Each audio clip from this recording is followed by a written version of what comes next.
every major news outlet has agreed that Trump has won this election. Right. So it's done. We know. I don't know. Gia doesn't know. Hold out, buddy.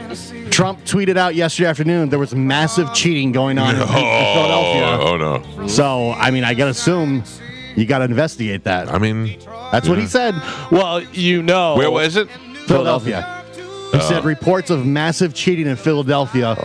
Law enforcement is on the way. He won Pennsylvania. All right. Was it cheating for him or against him? I don't know. Why would he turn the people in for cheating for him? He put out there yesterday afternoon that there was massive cheating going on. He would know. So I can only take the man for his word. So how many states go, we're not certifying this. We can't. This can't happen. Insurrection. I don't think anything is in that. I think it's fair and square over. They just go, all right. Yeah. He won. I mean, it's not a 0.5% difference. It's a landslide victory. Popular vote. Electoral vote. Did you see when Kamala came out and declared that she won?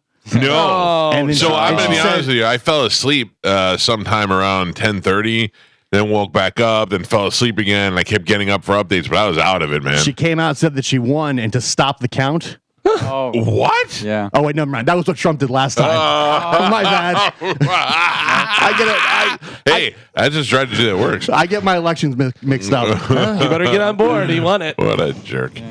Right now, by the way, it's currently 277, which you need 270 to win. Trump has 277, and Harris has 224. Stop the count. Mm-hmm.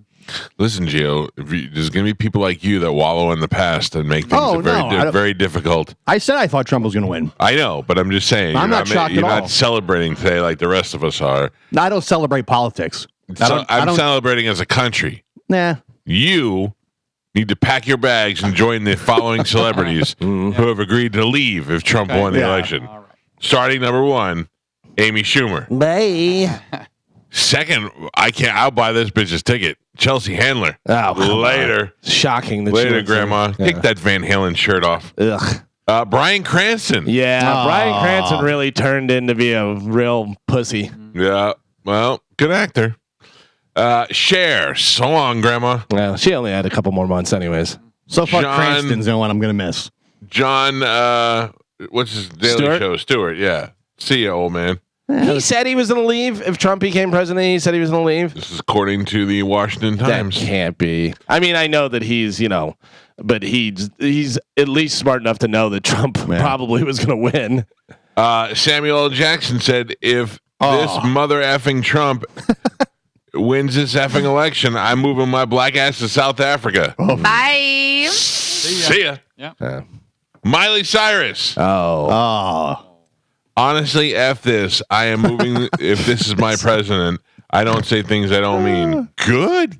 Get out. Aw, that one makes me sad. Oh, who cares? She's still gonna do her music and stuff from another country. Yeah, we'll still be able to see pictures of her snooch. Leave me achy breaky heart. You hit the road.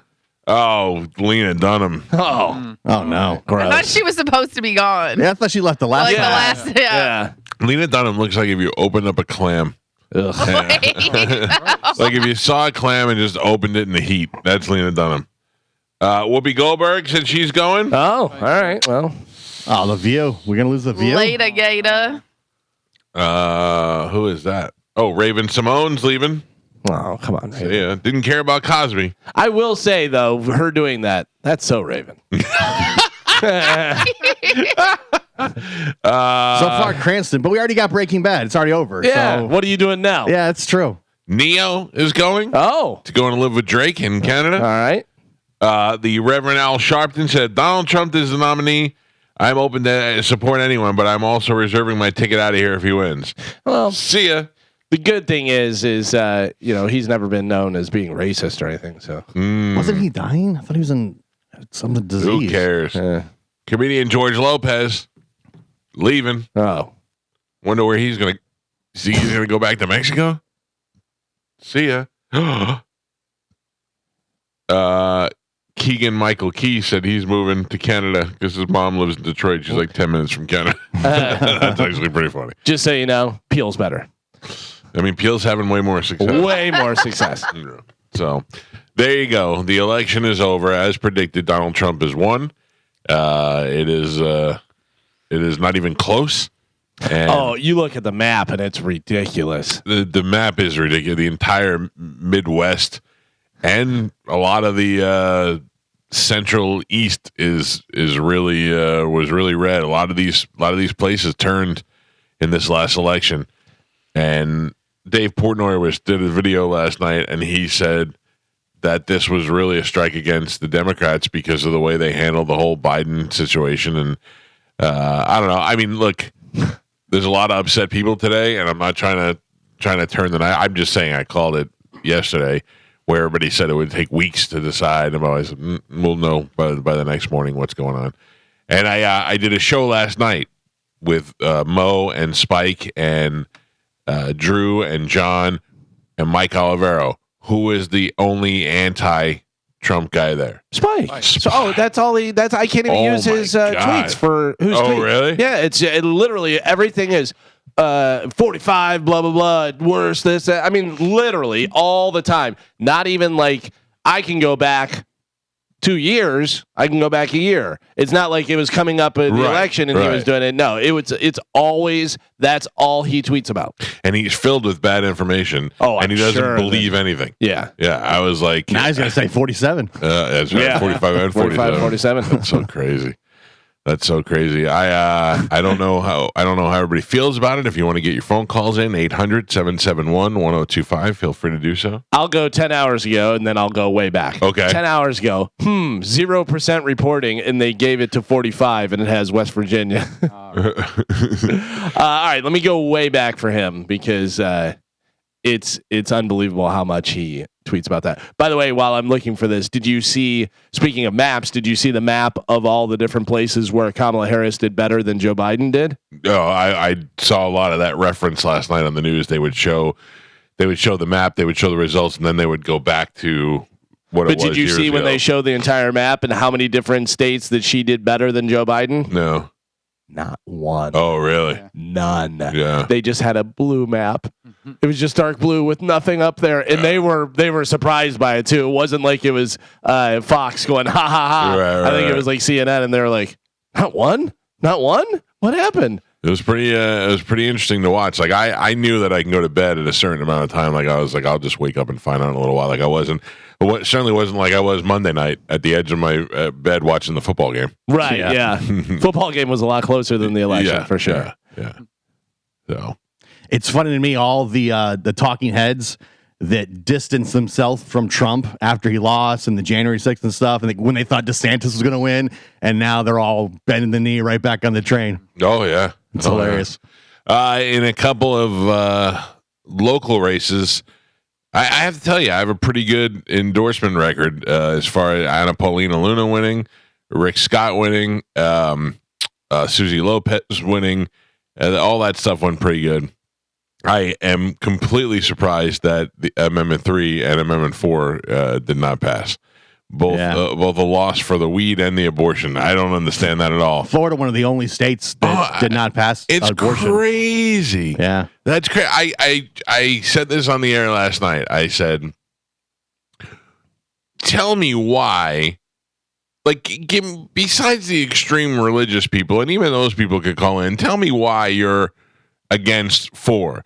I said I'm just sick of watching commercials about 10-year-olds getting raped and having to have babies, and women who had to leave the state to go have an abortion somewhere else and died in the travel and all that. I go, what about these things makes you go, oh, I'm still voting against it?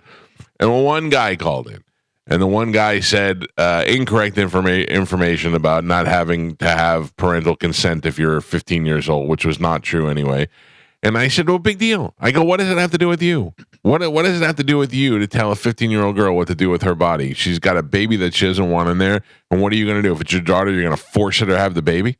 It's ridiculous. You got daughters. What are you going to do? Yeah. I mean, if your daughter comes home and says, I'm pregnant, you then say, you know what? If you want to have that baby, we're going to raise that baby and take care of it and love it, and we'll make sure that baby has a good life. Or you could say, how are you feeling about it? And she says, 15, I don't want to have a baby. And you go, okay, then let's go do what we got to do. Or we got to pack up the car and drive to another state to get it done. Insane. As if it's not a traumatic enough experience. Listen, you can come to my house. Boom, boom. Tequila stairs. Yeah, I forgot about that. I got the helmets. Don't worry. Their head will be safe. But also, you're saying to leave it up to a 15-year-old to make a decision, a life decision? Yes, it's their body. Now, listen, it's not. That's not even what the law did not take away parental control. But what I'm saying is that if I have a daughter who's on the verge of 15. She's 11 years old.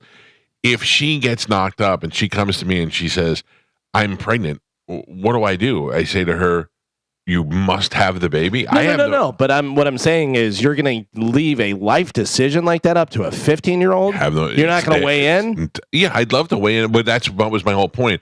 My whole point is you have to establish a relationship with your children so they feel comfortable enough to come with you. That's what your goal should be. That's what you should work on. But what if you think, and I'm not saying in all instances, probably a better idea not to have the baby at 15 years old. Sure. You know what I mean? Probably. Sure. Just for life, whatever. So you feel that way. You've lived, you've experienced, you've seen this, whatever. She's 15. She doesn't really know the real world and stuff. And you're going, oh man, I hope she thinks she shouldn't have this too. And she's like, no, 100% I'm having it. Then you're just like, okay. No, I would rather have that conversation with her and but that's based on our relationship, not right. But whenever it comes down to the day, like you got to do it or you gonna have it. What do you just go? All right, your decision. No, I'm definitely going to weigh in. I'm definitely going to have the conversation. I'm definitely going to try. She says 100% I'm having it. Then it's over. Yeah, it's her body. There's nothing I could do. Huh? You know what I mean? I'm just curious what you would say about that. Yeah. I feel the same way. I don't want politicians getting in between a patient and a doctor. Yeah. Oh, I don't know about politicians. I'm saying that's what it is. The politicians are intervening. Yeah, but I'm saying you guys with daughters leaving it up to a 15-year-old, you can talk to her about it. But it's a bad situation. If she says no, then you just go. Yeah. But I look at it as like they're also consulting a doctor. It's not like they're going to a parking lot to do it. Which is what's going to end up having to happen. Yeah. It's going to be insane. You think there's commercials now and stories about girls dying and women suffering. It's insane to me. I don't know, other than the extreme right conservative who is against a woman's right to choose. Yeah. It's I don't think abortions are great. No, but certainly not. I just think that they should have the choice. I don't like more government control between somebody, a doctor and a woman or whoever. Yeah. Like, what if they came to you and they were like, yeah, no, that could be bad. You have to have your nuts removed. And you're like, whoa, I'm 37. I could probably live through this. And they're like, no. Who are they to tell you what to do with your body? We voted. Yeah. Yeah, but then you get into a whole thing of 15-year-olds can't drink, 15-year-olds can't drive, 15-year-olds can't get tattoos. 15-year-olds can have sex. Those are all not really depending. No. Sure, with each other. Depends on the state, though. Yeah, but you can't have sex at a certain age in certain states. I don't know that. I don't know to me, that's true. A child getting pregnant is I don't want to Google it. It's not the only determining factor for me. What? If a child, like the example he uses is a child getting pregnant. No, yeah, to me, it's not the only determining factor. It's not. I don't think it is. Yeah, it's the instance that hits close to home with me, which is why I have thought about that before, and it's a tough situation, but I don't. But, I'm just asking because that would be so difficult if you.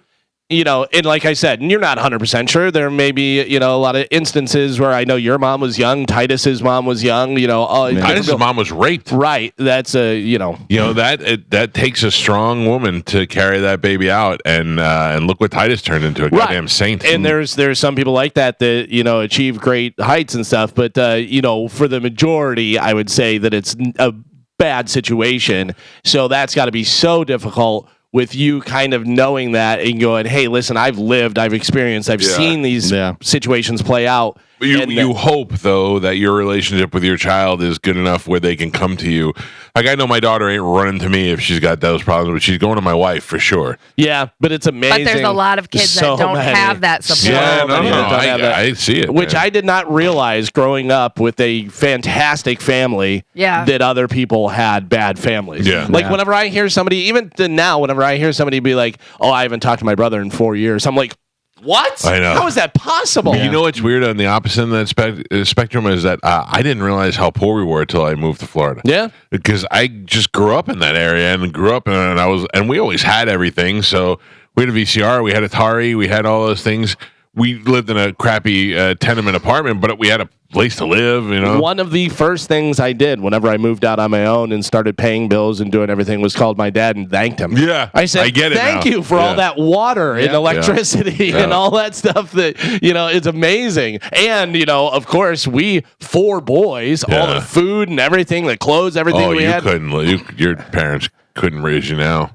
Yeah, thank God. Yes, they could on his dad's spy salary. Oh, that's true. I forgot about that. My dad made very good money at the time, and my mom actually worked as well. But yeah, we had a lot of stuff that, I think about it now. Imagine raising 4 boys all within 5 years of each other. All that food and all those clothes and everything. That would be so expensive. Good luck going to a football game. Yeah. Oh, really? You got to pick and choose which kid you're taking. Yeah, it's going to be $20,000 to go to. Right now, if I didn't have 3 kids and it was a family of 5, I'd have so much more money. Right, yeah. That'd be great. Yeah, I thought about that when Amanda and I used to go out to dinner. It was pretty cheap, and then Joey came along, and we were like, "This is ridiculous now." My wife and I went out to dinner by ourselves the other night, which we rarely do. Usually, it's our family with us. Somebody's with us, one of the kids.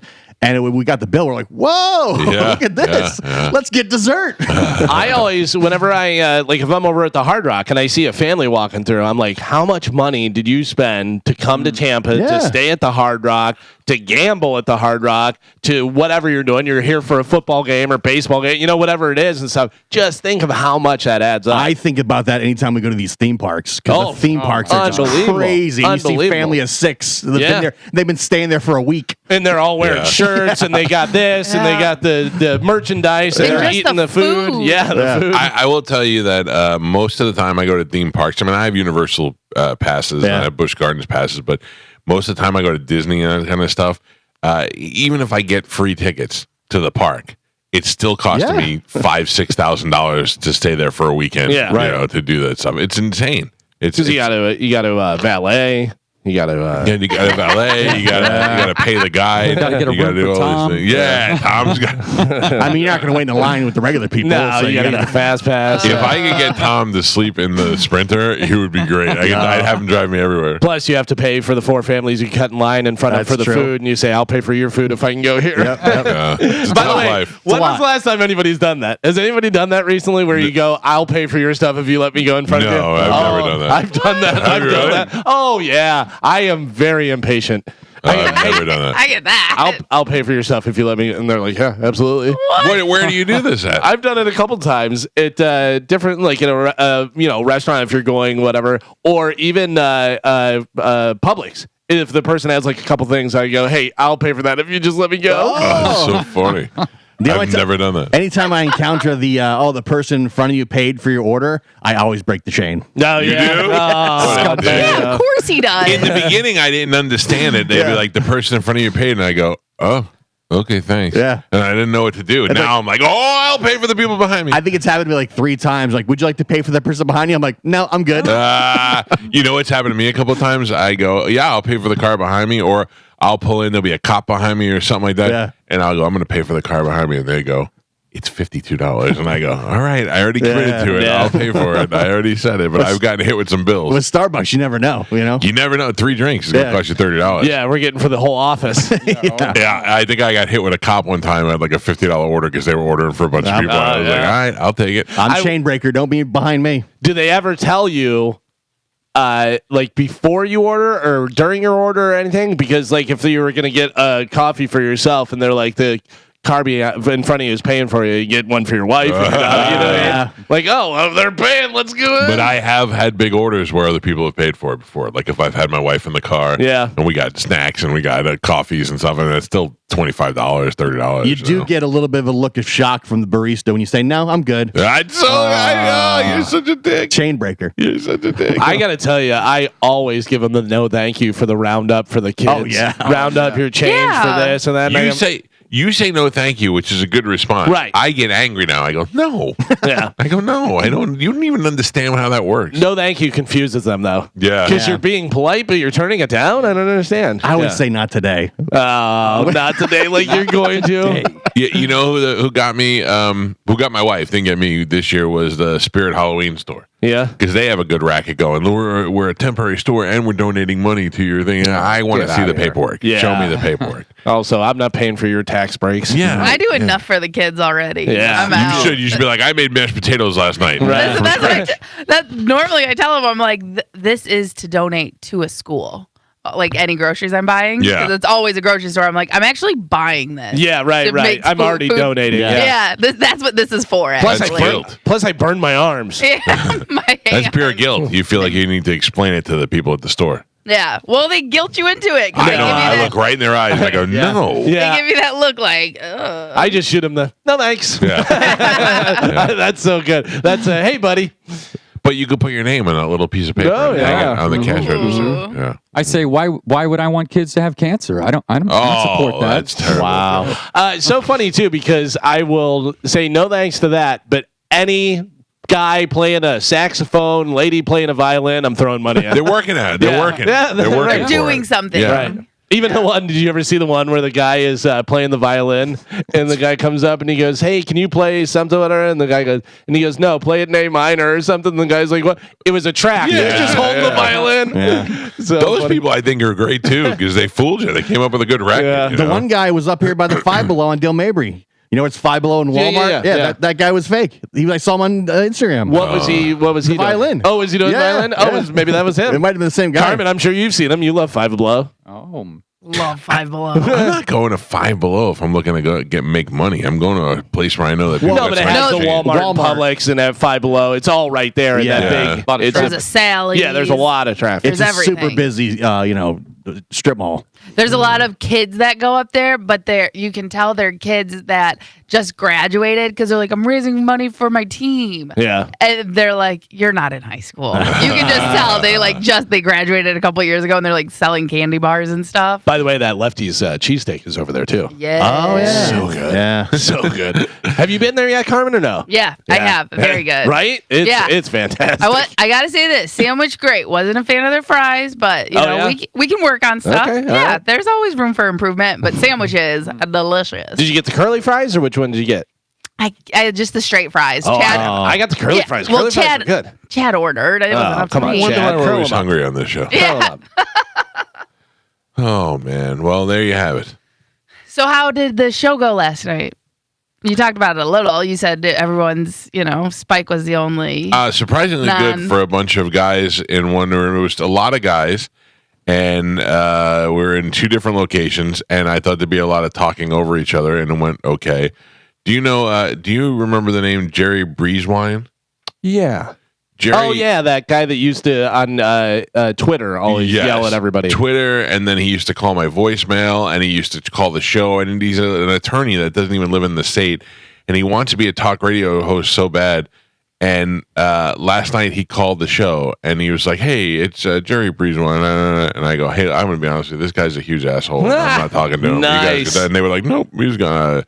I refuse to talk to that guy. Oh yeah, I blocked him because years ago. you run the station. Yep, I run it so much I can dictate the caller. It's funny you say a lot of guys there. I'm surprised that Monica didn't show up because she's always good for being a wrench and stuff, Yeah. and taking it. No, that'd like be the one. I would have because Spike was the one. The jackhammer was in there talking about. It's not jackhammer. Somebody called him that last night. Yeah, I heard him. When I heard for about 5 or 6 minutes when I was in the car, and he was like, "It's 5-on-1." Yeah, He's like, yeah. He's very funny. Did you get a chance to listen to the intro whenever it came on or no? I don't recall. It was the electile dysfunction because I put it together and I had fun putting it together because it has, Trump. That's Oh, fake yes, news, yes, Macron. yes. But then Kamala with the yellow school bus. Yeah, and the stuff. yellow school bus made me laugh. It's unbelievable. Yeah, Pulling those quotes, I was like, are they serious? Because I had it before whenever Biden was running and him going, you're a dog-faced pony soldier. What is he talking about? That's crazy. Carmen, it really was Spike versus the world last night. Not because everybody was voting for Trump, but just Spike is so wrong with everything he says. Yes, I can imagine. I didn't hear it, but I can only imagine that that's right. And Monica, it's actually her birthday today. Happy Oh, that's birthday, right, Monica. yeah. Happy birthday. Happy birthday. Monica is Oh, Gio. Tread lightly. yeah, we're out. Monica is I'll take that, guess. 58. Monica is younger than me. She's 51. Oh, man. You gave her 7 extra years, James. I'm guessing. I don't know. Yeah. Well, she's younger than you, so we know she's Well, we definitely don't not. know. But she is we in don't her know. 50s. We I don't mean, know then- that she is. We know. Yeah. Oh, you said. I was assuming she's younger than me. I don't think Oh, she okay. is. I thought you always said she was older than you. I don't know. I don't remember if I said that. How old are you? 54? 53. Oh, slow so- it down. all right, all right. Whoa. Like you just turned 53? Yes. Yeah. Okay. The young 53. Yeah, I don't think you and Monica could have gone to high school at the same time. She went first. Yeah. She was a She senior could when I have was taught a him freshman. in high She, school. she graduated, then you were a freshman. Not I hot. don't. Oh no, her age isn't on here. Go ask her. Yeah. She's not here. Oh, She Oh, took the day off. taking She- it off. Oh, it's her birthday. must well, be she nice. took. Well, first off, she took traffic off. She's still coming in to do Roger and JP. The one thing that actually Nah, matters. she didn't want to face the music when Trump won. That's true. It's probably true. But she seems like the type that celebrates all week. You know, a lot Yes. of people are, it's my birthday week and they celebrate all week. When you get up to that age, you don't know when's the last one. Sure. That's right. So were we God. correct in assuming that Drew was a Harris supporter? Or did that come out at all? Drew or no? is a non-voter. Non-voter. He did not like either of the candidates, so he did not vote for them. He voted, but he did not vote for them. He voted in the other, the lower stuff. Spike Harris, Olivero Trump, Yeah. you Trump, Yeah. John Trump. Trump, Red John, Who else was there? Mo Mo. Interesting. Mo, I'm going to go Trump. Trump. Yeah. All right. Yeah. Yeah, Spike was pretty much the only Harris supporter.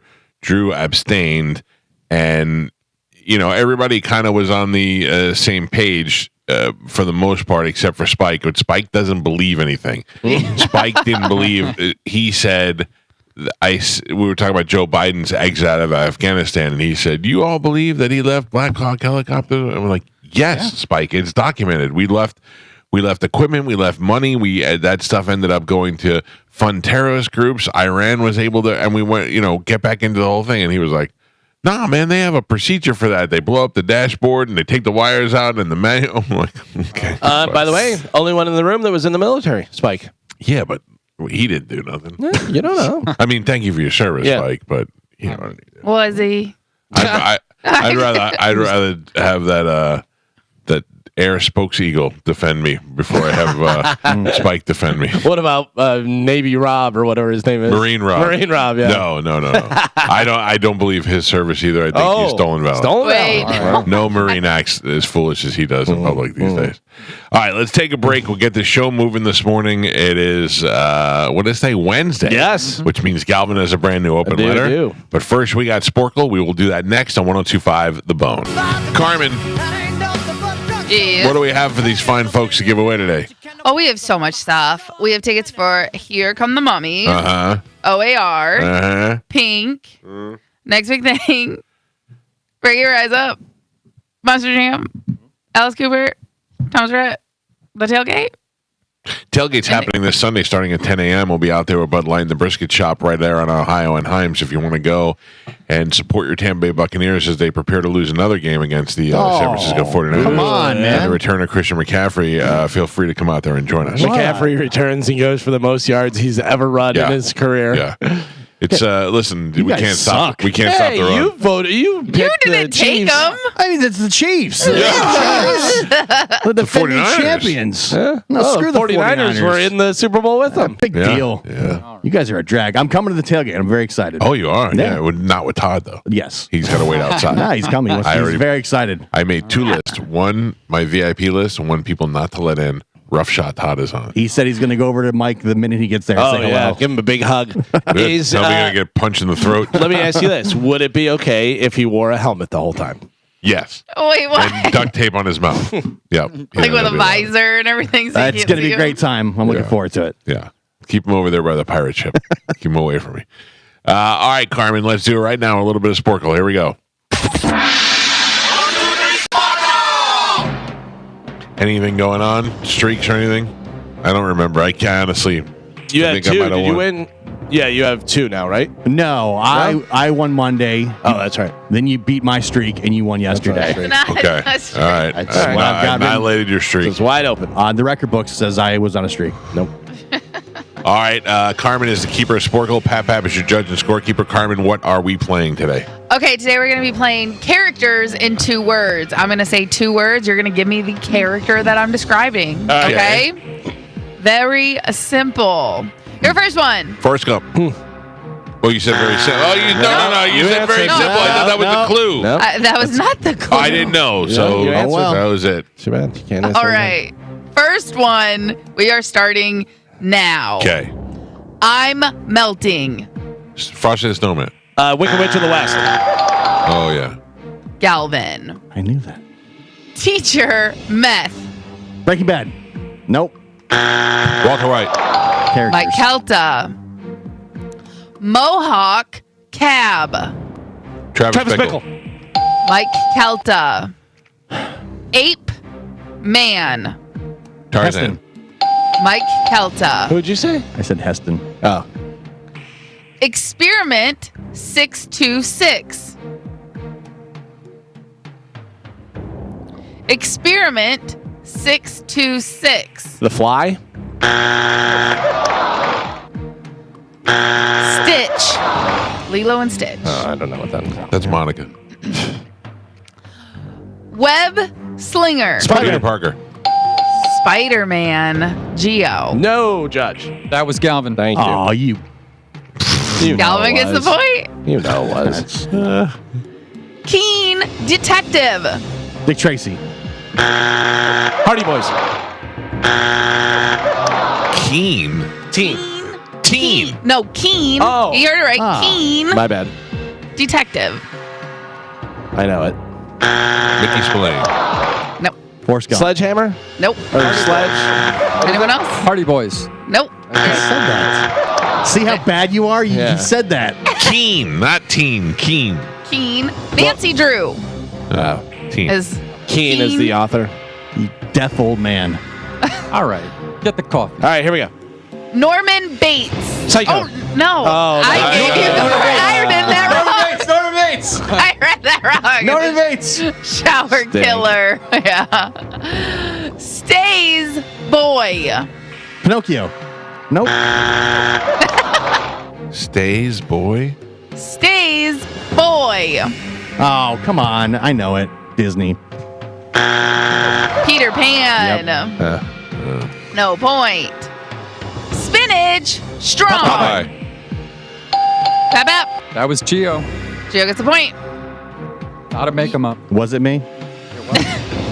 And you're even questioning that? I heard Mike. There is no winning with him. Yo, Rocky. Adrian. Rocky Balboa. Come Rocky on. Balboa. Come on. Really? That's what's on the paper. What was Rocky. What was Popeye's last name? It just says Popeye Silverman. on the paper. It's Popeye Silverman. Yeah. Did we all agree? I didn't make the quiz. Did we all agree? The paper. The paper. The paper. Not Rocky. Rocky Balboa. Point Galvin. Point Galvin. Unbelievable. There's no rules. Ho. Ho. Santa Claus. Geo. Rut. Row. Scooby-Doo. Galvin. Oh, excuse me. Oh. Umbrella. Mary Poppins. Whoa. Geo. And Pap Pap. We are halfway there. Stupid. Geo and Michael are tied with 3. Rocky Balboa. Galvin is your leader by 1. He's winning with 4. All right, we're doing characters in 2 words. Adrian, we did it. I'm going to take you to the zoo. Adrian who? 12 tribute. Katniss. Everdeen. Thank you. Geo. Martini shaken. James Bond. Mike Calta. Here. Johnny Carson. Johnny. Oh. Jack. No. Not. I don't know his name. Ed McMahon. Gio's right. Oh, Jack Torrance. Torrance. Yeah, I didn't know the last yeah. name. Need the last name. No point. No point. Fava Beans. Hannibal Lecter. Mike Calta. Lightning Forehead. Harry Potter. Gio. Here's who. Johnny Horton. Carson. What'd you say, Mike? Horton. Yes. Great movie. Here's a who, though, right? Isn't it here's a who? Or is it But here's it's who? Here's a who. but it's 2 words. I can only say 2 words. Oh, gotcha. Horton Balboa. Yeah. No. Egg Fall. Humpty Dumpty. Mike Calta. Hates snakes. Indiana Jones. Mike Calta. Yabba Dabba. Fab Fab. That was Galvin. No way. Galvin gets the point.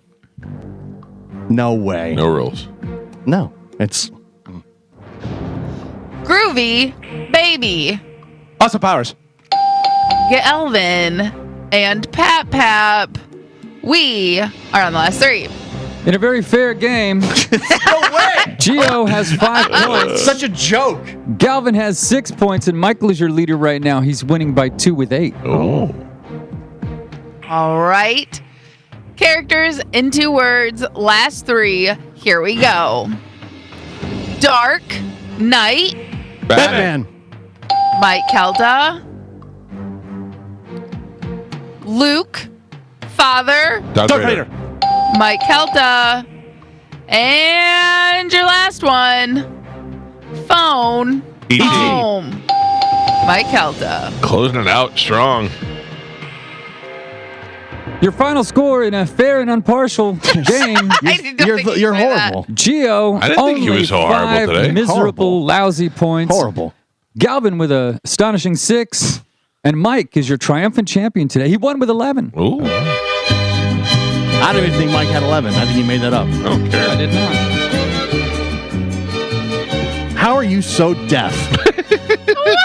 How are you so dumb? He's old. How are you so deaf? How are you such an idiot?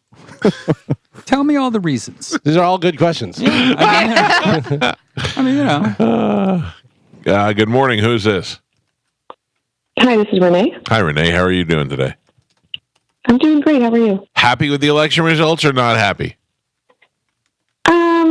Kind of split. Yeah. Happy overall, but disappointed with some of the amendments.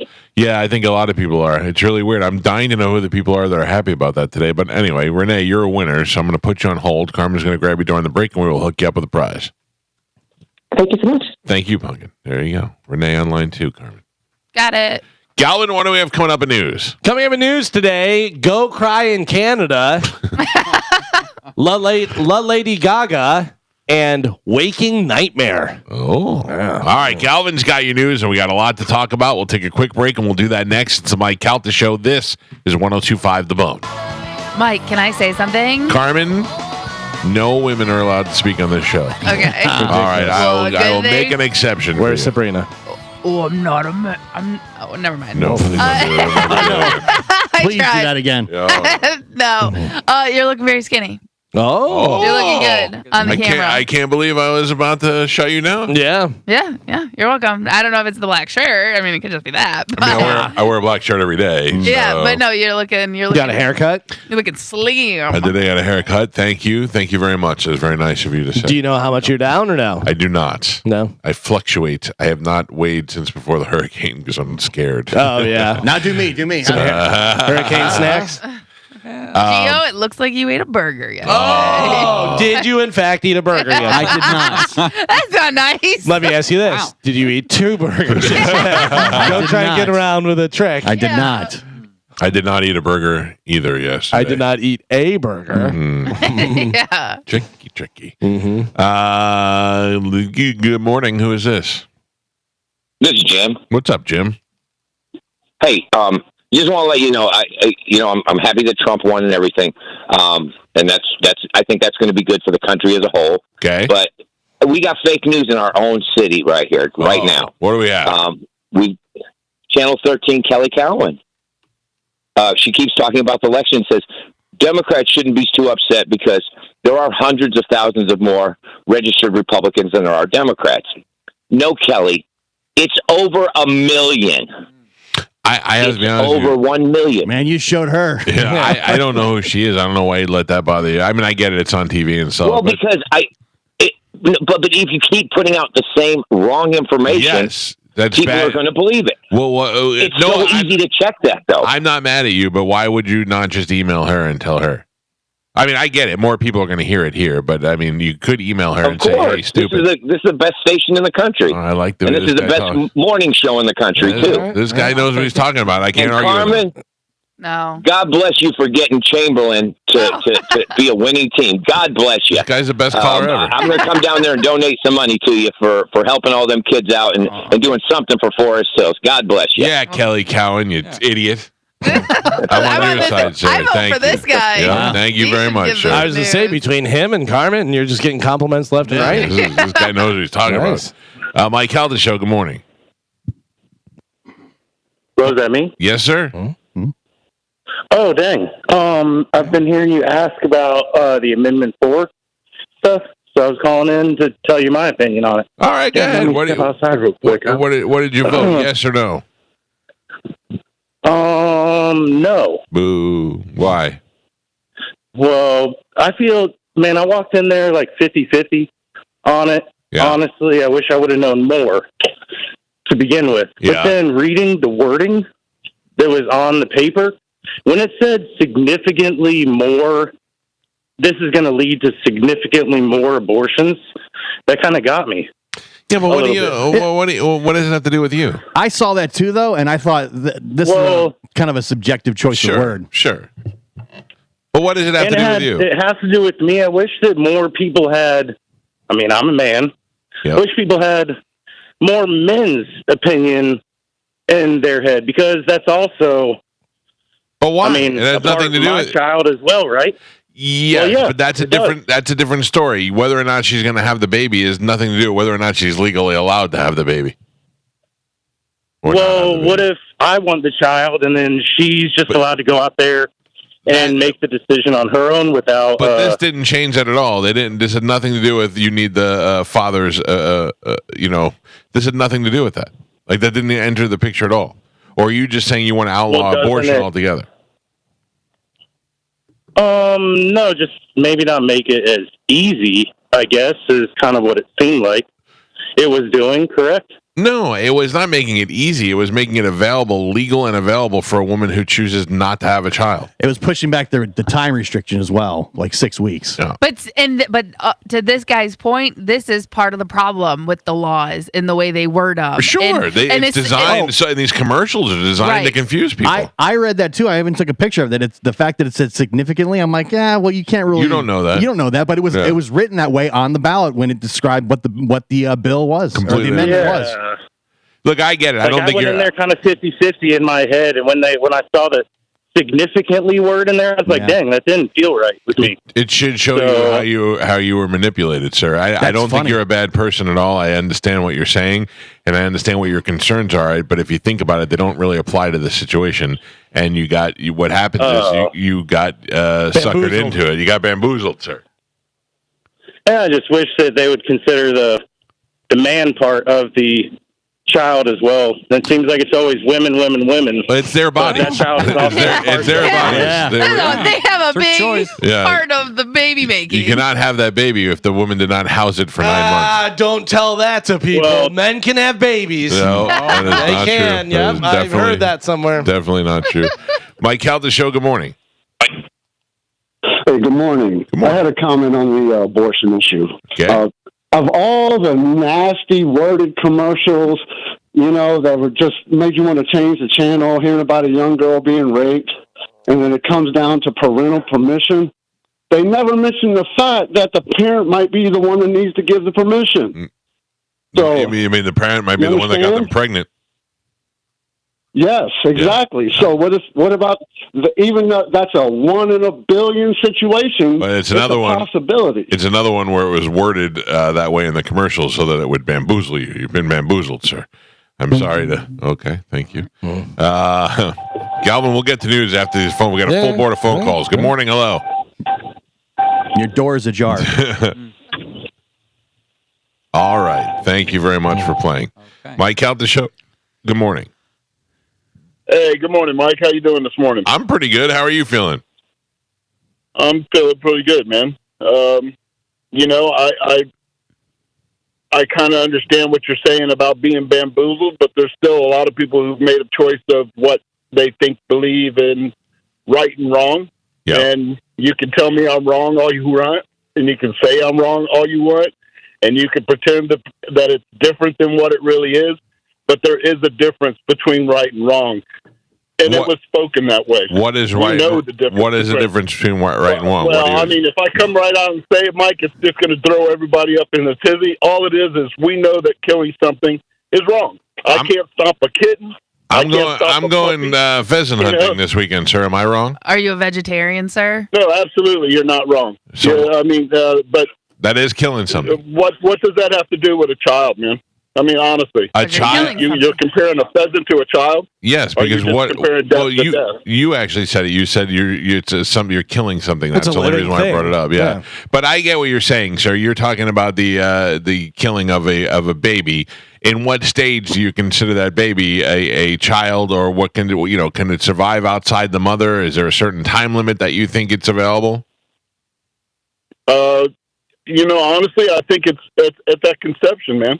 I mean, there's a reason that happens. But then there's a way that it happens. But so to your point, and if it doesn't go down, yes, ma'am. Okay, but so then to your point, if that child is a child at conception, can that woman claim that child on her taxes before it's born?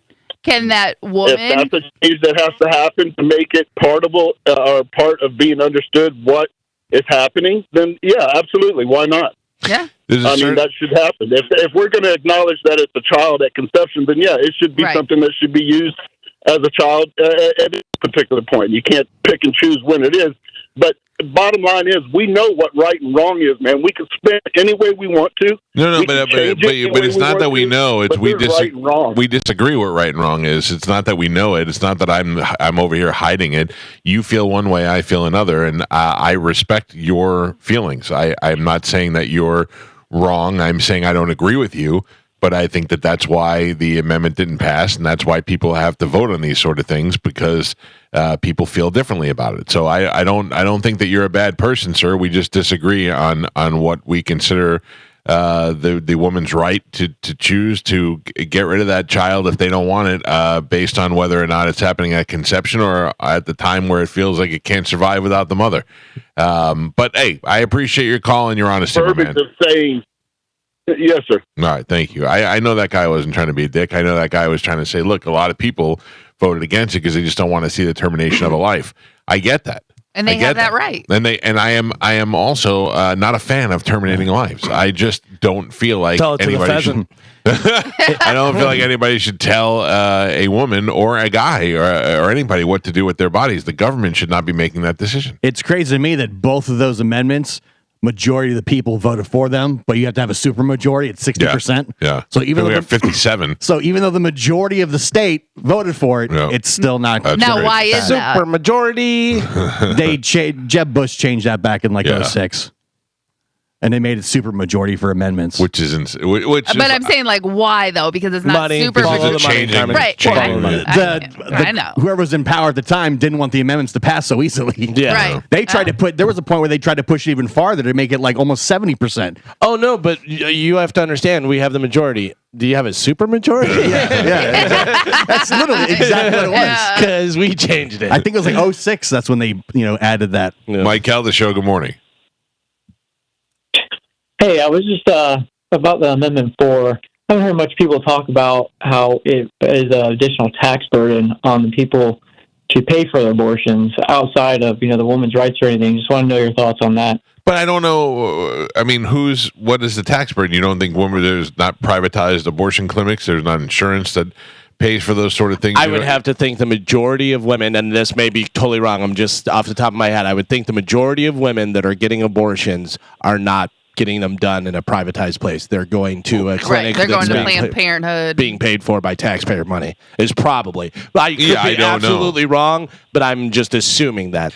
I don't know, but I don't think that the amount of abortions are putting us into the hole of the amount that diabetes is or heart disease and the amount of things that we're paying for as what if you're a smoker all your life and you got lung cancer and now you got to pay for that? Insurance got to pay for that treatment. We could take back one of the billions of dollars we've sent to Ukraine to cover that cost. Yeah, but listen, at the same time, the amount of money that we're spending to raise these parentless children in a society, only to usually, for the most part, find them when they turn 17 or 18, become criminals anyway, because they've got nobody to love them and take care of them, and then they go back and deciding we're paying for them again. I mean, if we're going to be honest about it, that's really what's happening. I have a question, Gio. How do I get my money back from those smokers? Because I would love to have my money back from those smokers. Yeah, but if we're going to bitch about the insurance costs. There's all kinds of dumb choices people make. Mike Calta Show, good morning. Yes, man, great show as always. I just wanted to point out that federal tax dollars can't pay for abortions. They can pay for other services. That's why Planned Parenthood requires you receive the other services when you get the abortion. Planned Parenthood can also prevent a lot of abortions. Oh, yeah, there's no question. But my point is that's the workaround for the tax dollars to go in there. And, you know, my office is by Planned Parenthood in Sarasota. Parking lot's been full for the last 2 years. So I don't, you know, as far as this idea that of wherever we're at and all this sort of thing, I don't think we're necessarily there. And I believe everybody has a right to choose.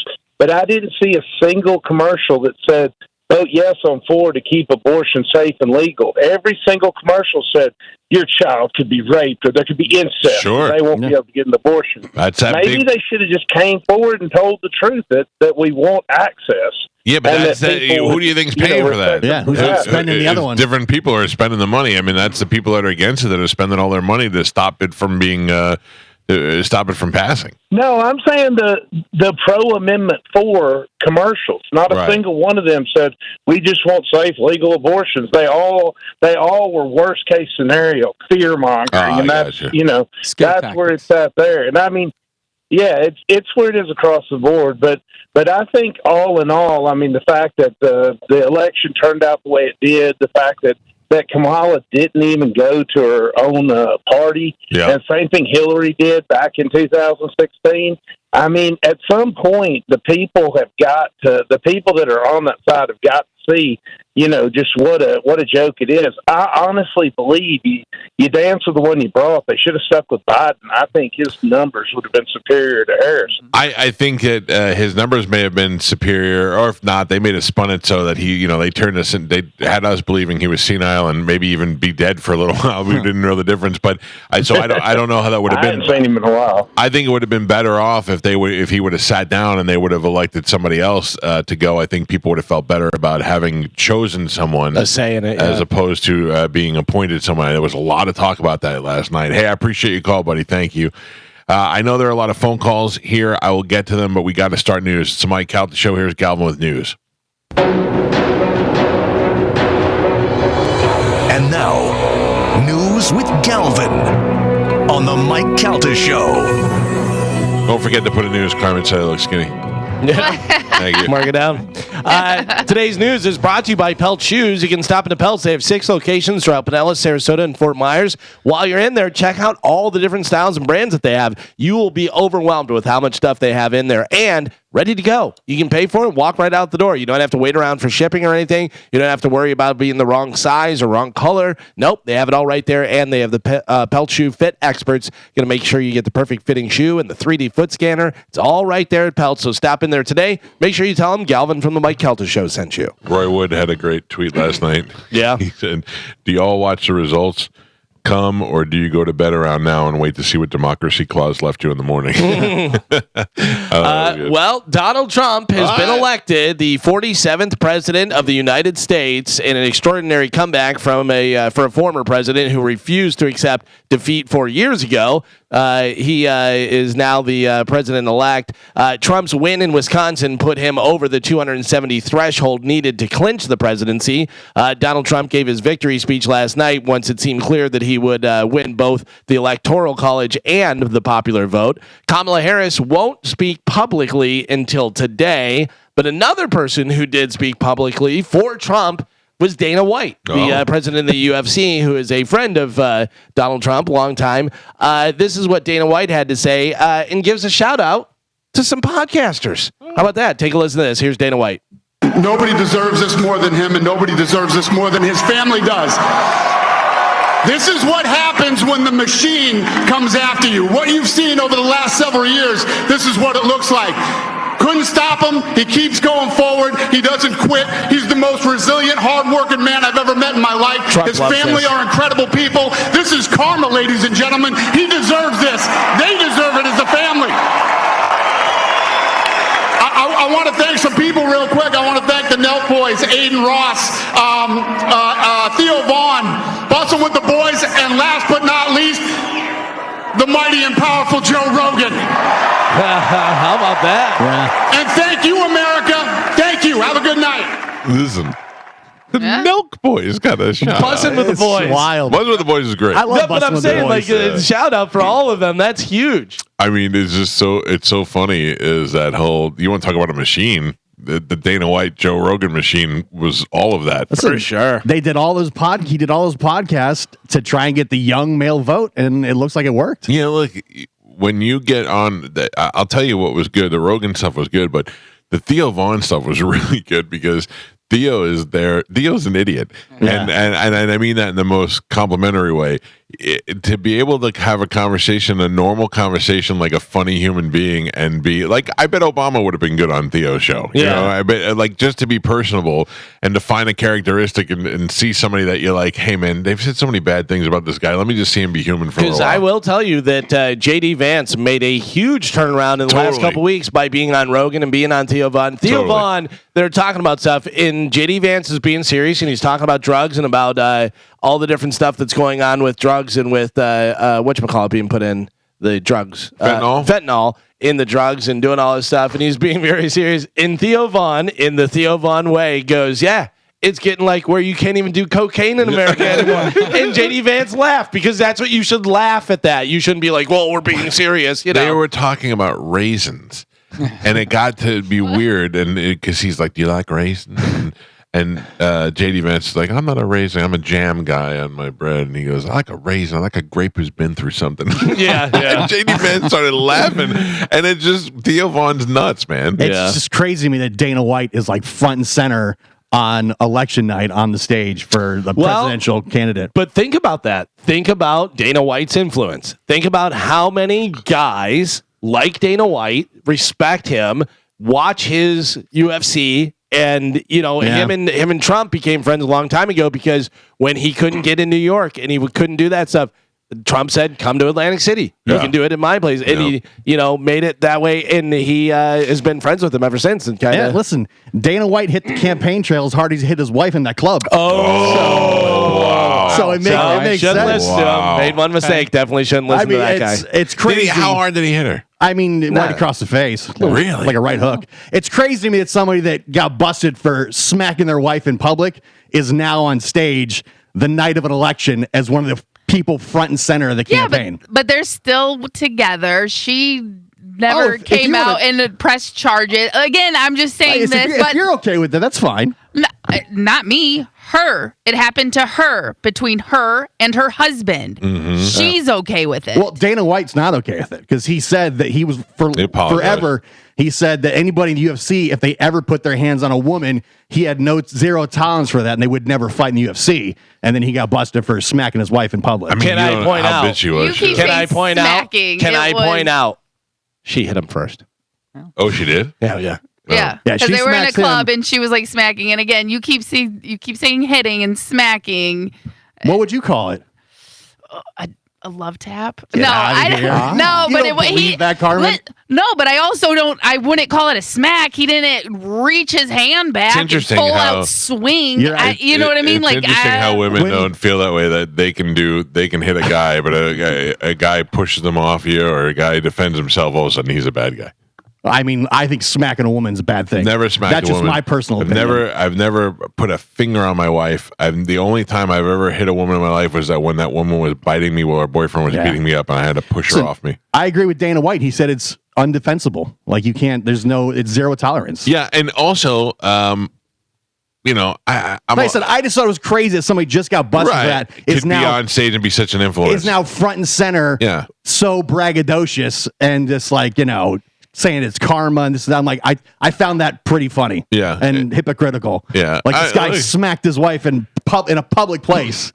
After he got hit. By the way, I'm watching it now. Yeah, if you want to justify it, that's fine. I'm not justifying Joe, that. I'm explaining what happened. Yeah, by the way, Joe, I said. sent it to you because God forbid you pull that up. There's Dana White smacking his wife. So she smacks him and then he smacks her. Yeah. Interesting. That's crazy. Yeah. I mean, look, I don't condone hitting a woman. I've never hit my wife. However, if my wife and I had that relationship where she punches me and I punch her back and we do that all the time, that's also a different story. Yeah. I mean, if you got that relationship. But I mean, like, I'm not smacking across the face as much, but there'll be times when my wife will punch me in the leg or whatever, and I want to punch her right back, but I would never do it. But I mean, sometimes you have that playful fight. That was not playful. No, that was not. And even he condemned it himself. Yeah. Here are the results for Florida and Tampa Bay. U.S. Senator Rick Scott won. Anna Paulina Luna wins the Florida's 13th congressional district. Susie Lopez to remain Hillsborough County State Attorney. And the Amendment 3, Legalize Marijuana Amendment, did not pass. And Amendment 4, Right to Abortion, did not pass. Crazy. John Morgan, with all the money he spent on Amendment 3 and all the commercials and all the years of supporting it, for that thing to still be losing is crazy to me. Because of the confusion. Every time you spoke to someone, everyone was confused about another part, or everyone brought up something that was hidden within it. Well, and that's a big thing too, because I saw a lot of people tweeting different stuff, and they're like, "Florida didn't pass legalized marijuana. What a bunch of idiots!" Yeah. It's not just that, right? You know what I mean? That's the thing, and no one really understood it. And the people that did understood, nothing was explained. My favorite was the lady who said, "What about our parks?" And the guy goes, "What about a stadium full of 70,000 weed smokers?" It's still crazy that you have to have like the super majority. Yeah. Like the majority of the state voted for it. Over half. Yeah. And it still didn't change. Mike Calta Show, good morning. Good morning. I just wanted to talk about the abortion. If I have a question, is it okay if the woman wants to keep the baby, but then do drugs and still have the baby? If the woman, you're not going to stick around for the answer. Mike Calta Show, good morning. Good morning, Mike. Hello, sir. Hey, this is, I love your show, by the way. Thank you. This is for Georgie boy. Georgie boy, why are you such a miserable dick? Oh, I think that's you, Gio. What say what? Georgie, come on, man. Why are you so miserable, man? How am I miserable? You're a miserable person. That porch really did a job on you, didn't it? I feel really sorry for you, man. All right, thank you. Okay. Sorry, I decided to take phone calls. A guy who doesn't know how to use his phone is really burning you. Georgia. By the way, that other guy who said about taking the drugs and pregnant and stuff, that was, who is that Navy SEAL? Tim something, who has the podcast and stuff. He used that point, and that's why that guy was trying to bring that up. Yeah, the answer is no. Didn't really work for him, though. In a last-minute poll for Election Day, 28%, well, yesterday, 28% of Americans said they didn't even care who won. They just wanted it to be over. Well, I think a lot of people are frustrated and they wanted it to be over, but how you don't care who wins blows my mind. Like you didn't vote, but I don't think you care. I don't think you didn't care. Yeah. You know what I mean? Like I don't feel like you didn't care. I feel like you're like, yeah, whatever. I feel like you're prepared for whoever won. Yeah, and I assumed that Trump was going to win. Yeah, it's just it's we're just different personalities and different people, but I don't think anybody goes into it not caring. No, I wasn't going to be shocked either way. Like I don't know, I couldn't like 1 week I would feel Harris was way ahead, and the next week I would feel Trump was way ahead, and towards the end I felt like Trump was ahead again. Yeah. So like I don't know. It definitely switched and went back and forth. But one thing it certainly tells us, because, we're either way, it could go either way, whatever. I mean, you said landslide. I was surprised at the numbers. I was surprised at how big the numbers were for Trump, which just goes to show you all those polls and all the different experts and stuff. They are bogus. When Biden won the last time, I was surprised by those numbers. I'm like, what? So that type of stuff that happens, and you go, really though? Because it seemed like, you know what I mean? So then you wonder whether people are doing stuff, whether they're suppressing votes, whether they're doing different stuff, and you're like, I don't know, that seems weird. This, for all I know, they did stuff and suppressed votes for Harris, and they, put more votes. But it seemed like talking to people, more people were for Trump than they were for Harris. Let me ask you this. Yeah. Again, does Biden go to the inauguration? Does Kamala Harris go to the inauguration? Now that Trump has won, I think Biden does, because like Gio, good point the other day, lifelong politician. It's just, that's the deal. That's what you have to do. I would think Harris, or does Biden get sick? That's a possibility for sure. He is not well enough to do it and stuff. I think Harris does, but I gotta be honest with you. I think that's the last time we say Harris. Oh yeah, no, she did not make an impact. Yeah, I think she's just, we're like, I don't remember, like she'll be on Saturday Night Live in 10 years, like Tim Kaine was, and we'll be like, who is that? President? Yeah. You think? I think Biden becomes sick and is unable to attend because of his health. Could be. I think he shows up. I think they all show up. When's the last time that we saw Biden?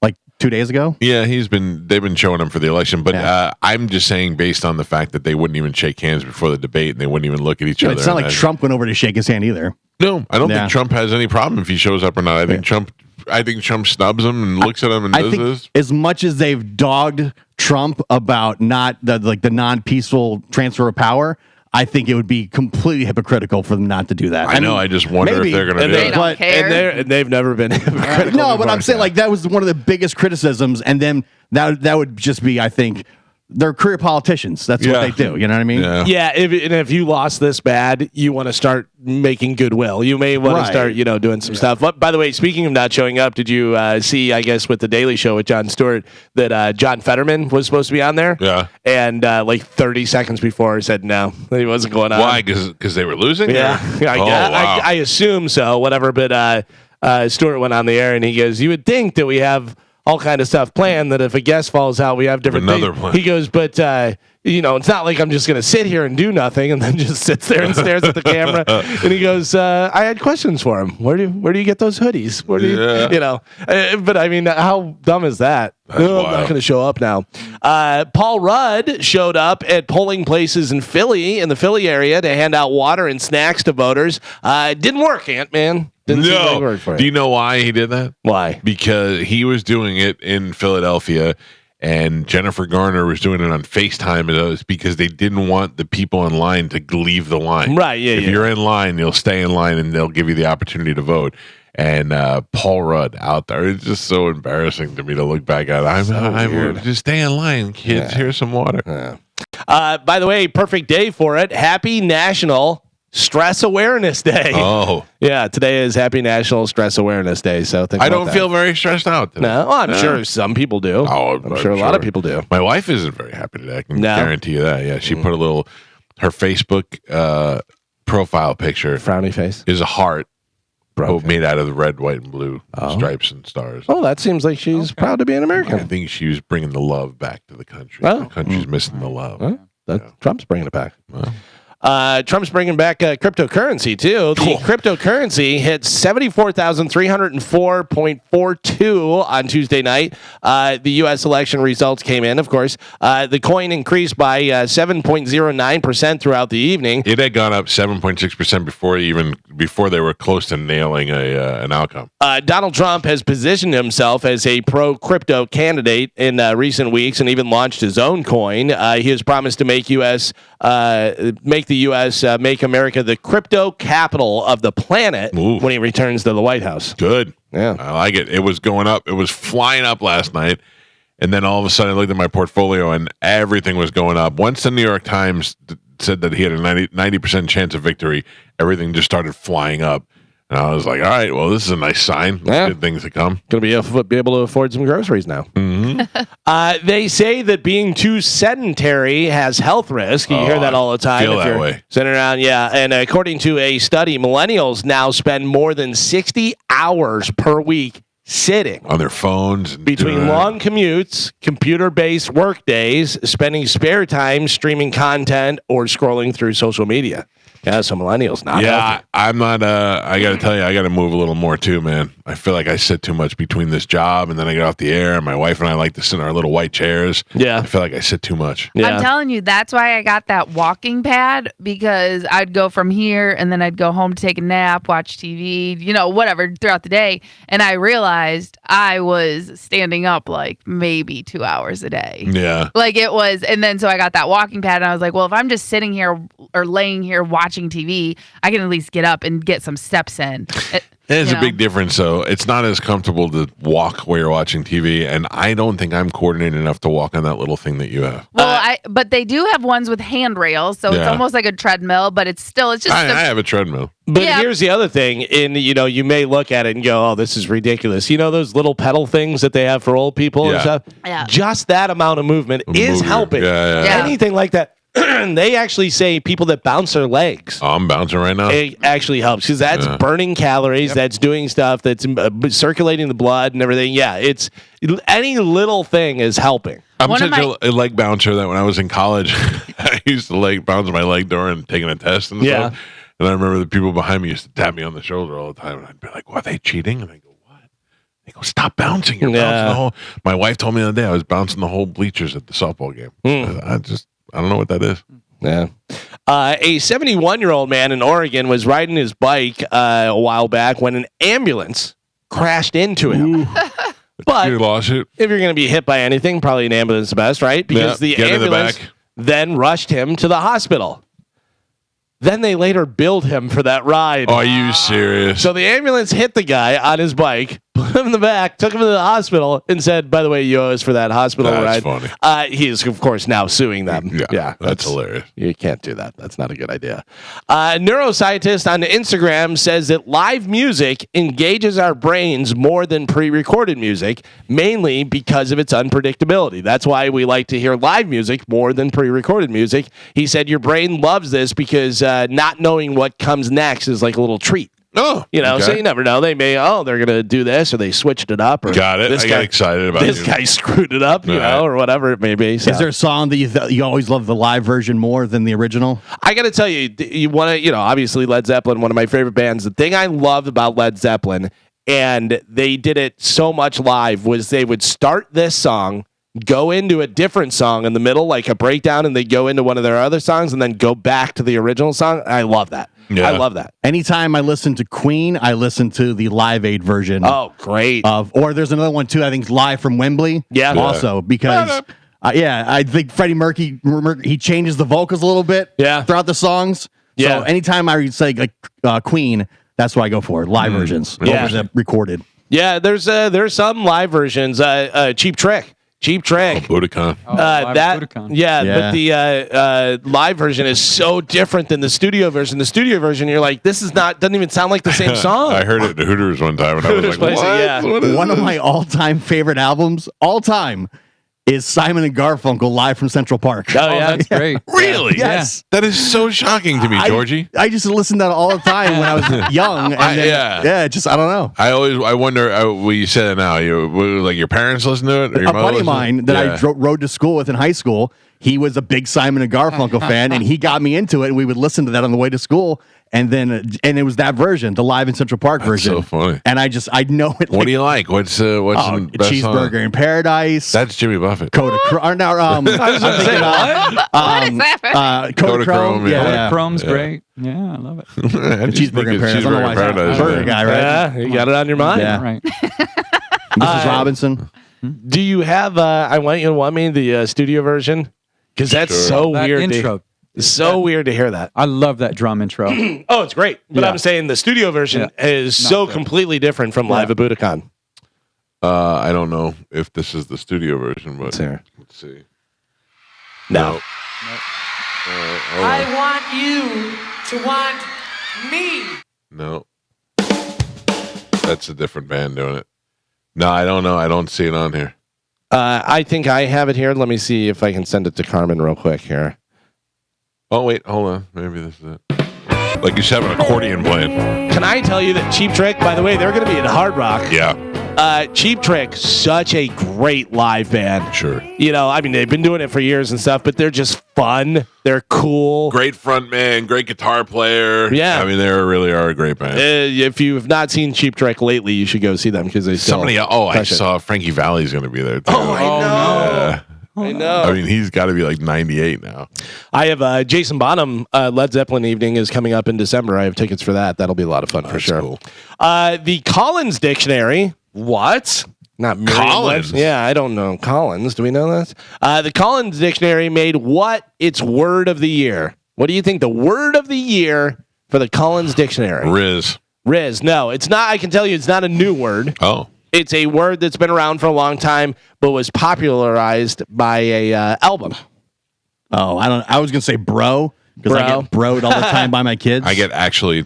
Yeah. Actually? Yeah, I don't know, Galvin. I don't know what albums. They made brat the word of the year. Oh. They define brat as characterized by a confident, independent, and hedonistic attitude. I guess they say it became a sensation after the album Brat from Charlie XCX. Oh. Well, no. Shows you how old I am. Yeah. How about this? This is something kind of dumb, but kind of funny as well, I think. Fireball Whiskey is creating special bottles of Crier Ball. I saw that. I didn't know if that was a joke or not. Yeah. Which combines Fireball with actual tears of losing sports fans. To do it, they are going to go to 6 big rivalry games this month to collect losers' tears. That way you can drink your losers, the rivals' loser tears as you're drinking your Fireball, and they're calling it Crier Ball. Here's your shot of AIDS. I know. That's. I would have to assume they got to do It's something. a funny idea. To clean it and make sure that it's right. I don't know whether I want to drink all that stuff. I'm not drinking anybody's tears. Here's a question for the whole room. Do you feel like your coworkers respect you?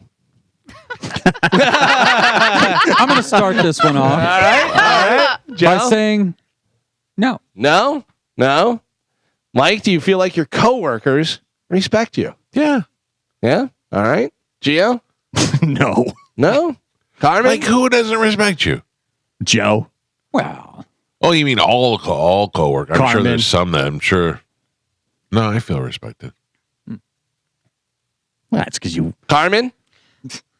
Come on, guy. No, absolutely not. I respect you. I feel like I'm respected. Yeah. Am I not? Listen, You are. Joe doesn't respect you. He fears you. It's better to be feared than respected. Yeah, I don't know. I feel like so. Mike and I are the only ones that feel like we're respected. I think that's probably accurate. Okay. I feel disrespected on a regular basis. I feel like I respect all of you. I don't feel disrespected by you, Michael. I feel like I respect some of you. All you people who thought Kamala's laugh was gone. Yeah.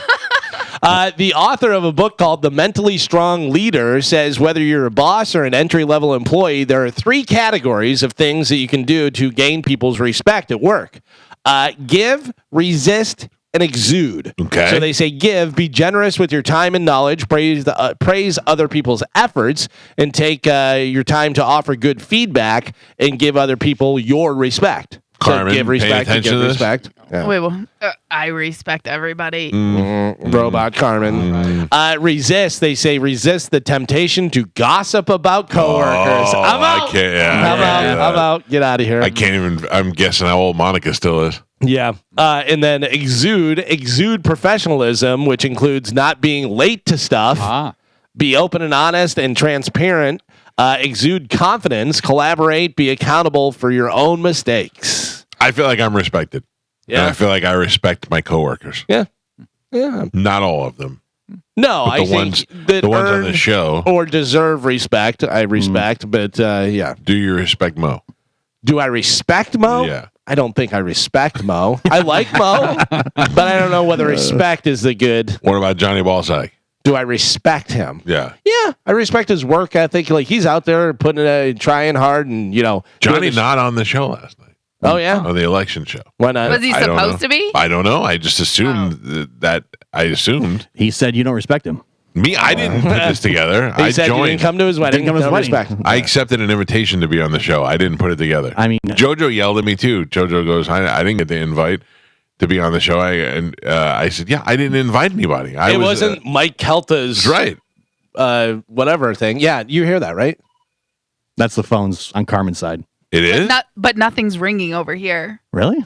Yeah, I'm like looking at it. That's usually like the hotline or something, but nothing's ringing over here. But do you hear it? Not now. No. I don't hear it now either. Yeah, But it sounded like a phone ring. it did. But I'm letting you know the light didn't flash, which is the old hotline number, so no one's calling that one, and that doesn't light up the phone lines. Weird. Mike Calta Show. Good morning. Good morning, guys. Specifically, Georgie. No, I'm joking. So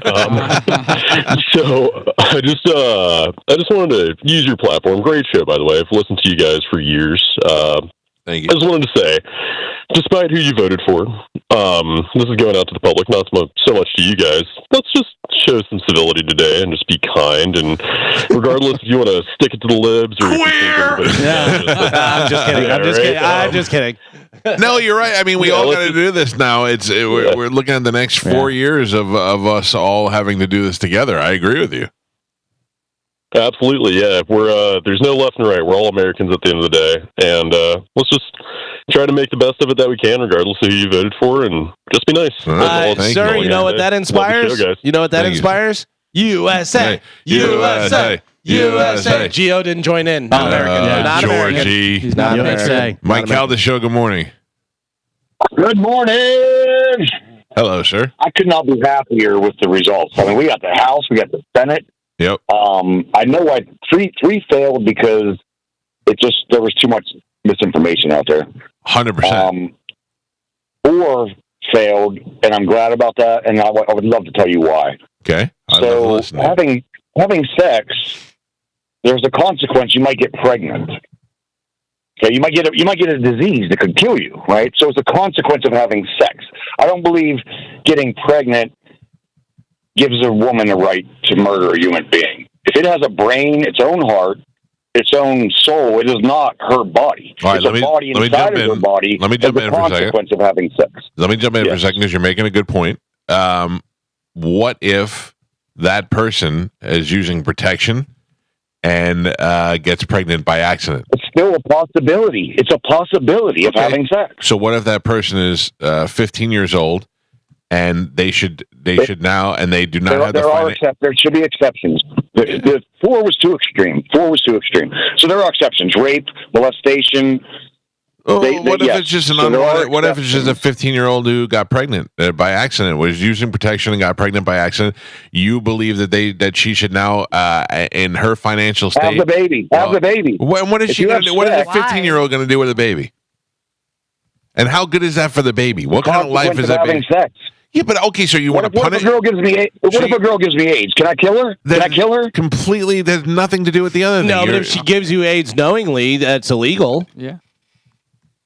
I'm asking you what your answer is to a 15-year-old who accidentally gets pregnant, that was using precautions, using birth control, gets pregnant anyway because there is a chance that can happen. You think it's better for her to Day after pill.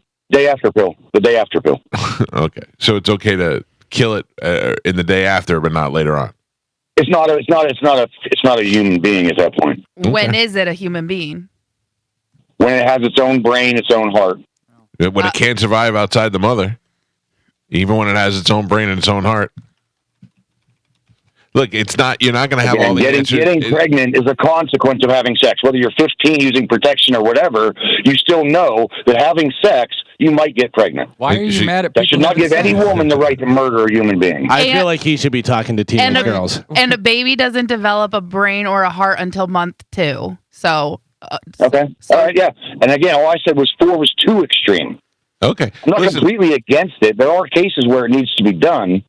I'm going to say 4 was way too extreme. I'm going to say to you what I said the last case, sir. I don't agree with you, but you're definitely entitled to your right and your opinion. I disagree with you wholeheartedly, but I understand. I also think that it's a woman's right to decide alone solely whether or not she wants body. It is 100% her body.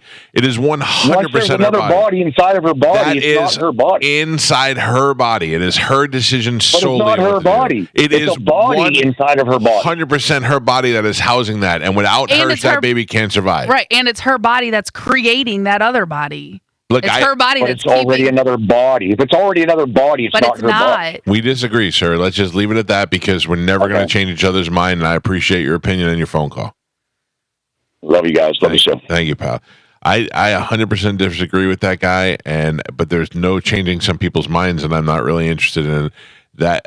If you explain it to somebody and they don't understand, they don't understand. Or not that they don't understand, they don't agree, is what I meant to say. Here's something we can all agree on. Carmen, I think you're going to be especially excited about this. Okay. Happy National Nacho Day. Yeah, a poll found that 80% of Americans like them, 5% don't. Who are those people? 15% are neutral. That's good enough to make them our favorite Mexican food. What do you think came in second? So nachos number 1. Tacos. Burritos number 2. Yeah, burritos number 2. Surprisingly, I would have thought tacos as well. You can get more into a burrito, I think. Yeah, That's why. Pack it in there. 2 hands. Pack it in there. Yeah. Chad and I, we go to this Mexican restaurant and we always split 2 things and we have our order down pat. We get the steak nachos and the chicken chimichanga. Nice. And we split it. And it is fantastic. I like it. I can go for some steak nachos right now. Yeah. You know what? There is a place up in Destin that served naughty nachos, but naughty was spelled Nauti, like nautical, and they would have shrimp on it. Have you ever had the ahi tuna nachos? Oh yeah, that's good too. I gotta be honest with you. You could put some lady's feet on nachos, and I'd still I'd eat feet nachos. Yeah. For sure. Yeah, fettuccine? Yeah, I would do it. This sounds pretty awful. Christina Applegate, Christina Applegate, she has MS. Yeah. She says that she lays in her bed screaming due to the pain from MS. How awful. Yeah, you're just trapped in your own body, man. Awful. That's rough. And now what? Because she can't get rid of it. She has to live with this. So what? She just that's lives it. With, you just live with it. I'm sure she takes a lot of medication and stuff. I will tell you something about Christina Applegate. She had mastectomy from smoking. She had cancer. Oh, it was from smoking? It was from smoking. Got them removed. Still smoked.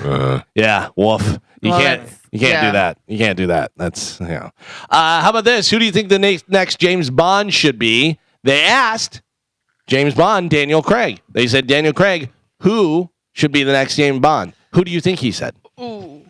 I don't remember. Or what do you think he said? I thought it was Edith Elbow.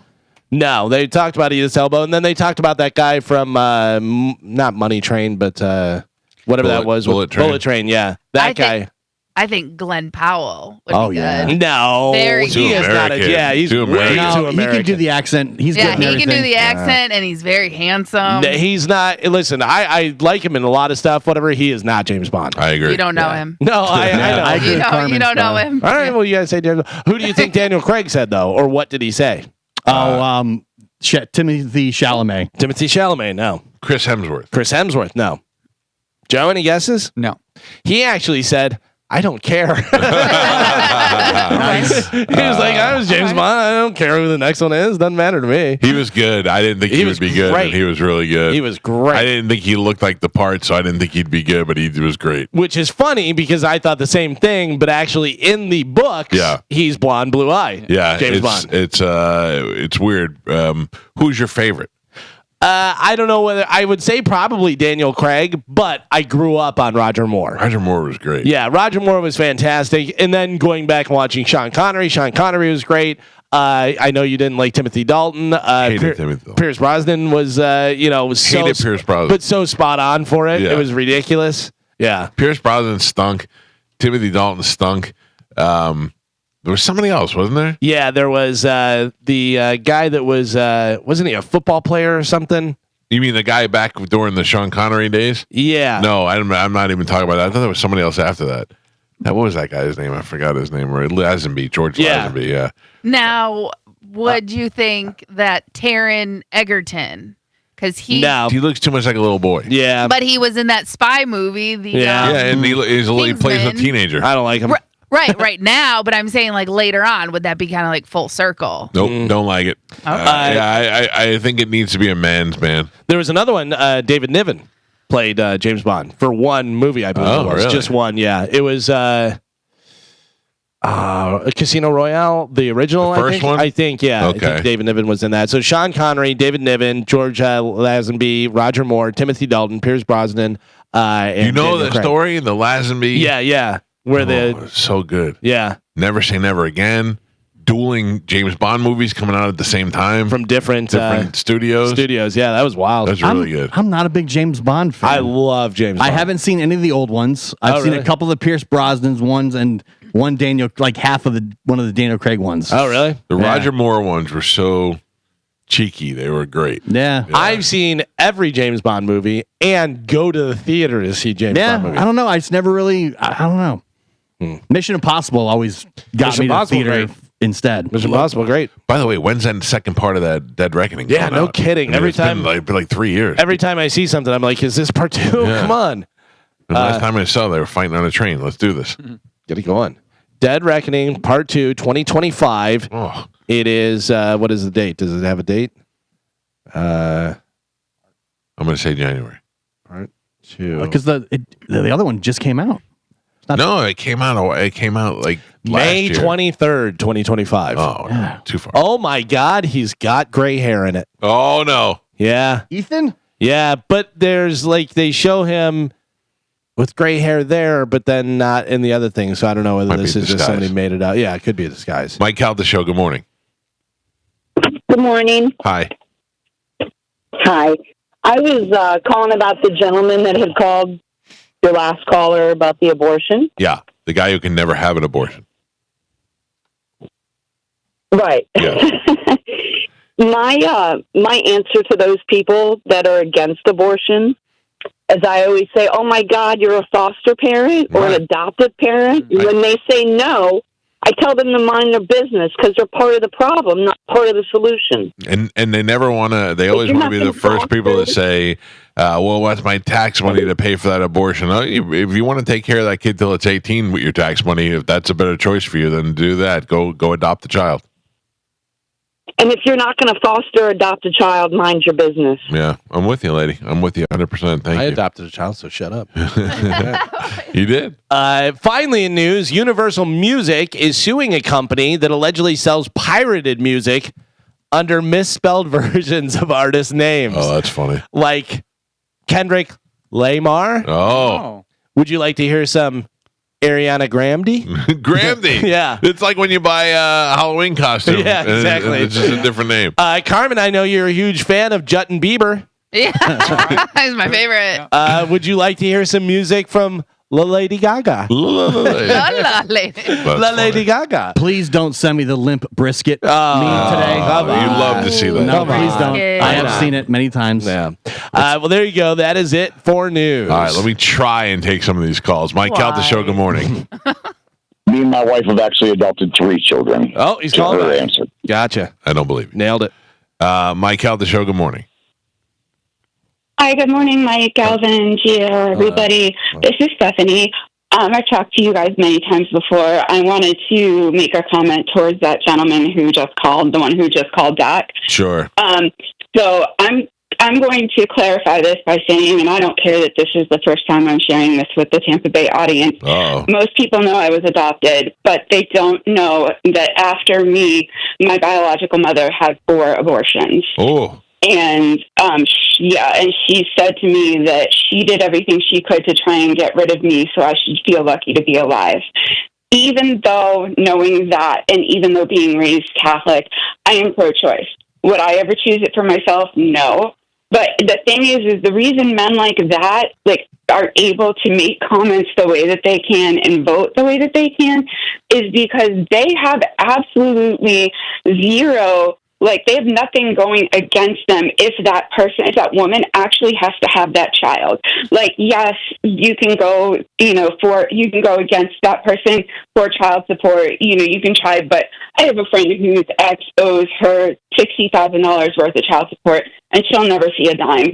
So unless there's an amendment that says that, it's okay, or it's not okay, but if it happens, the man is responsible for taking care of that child.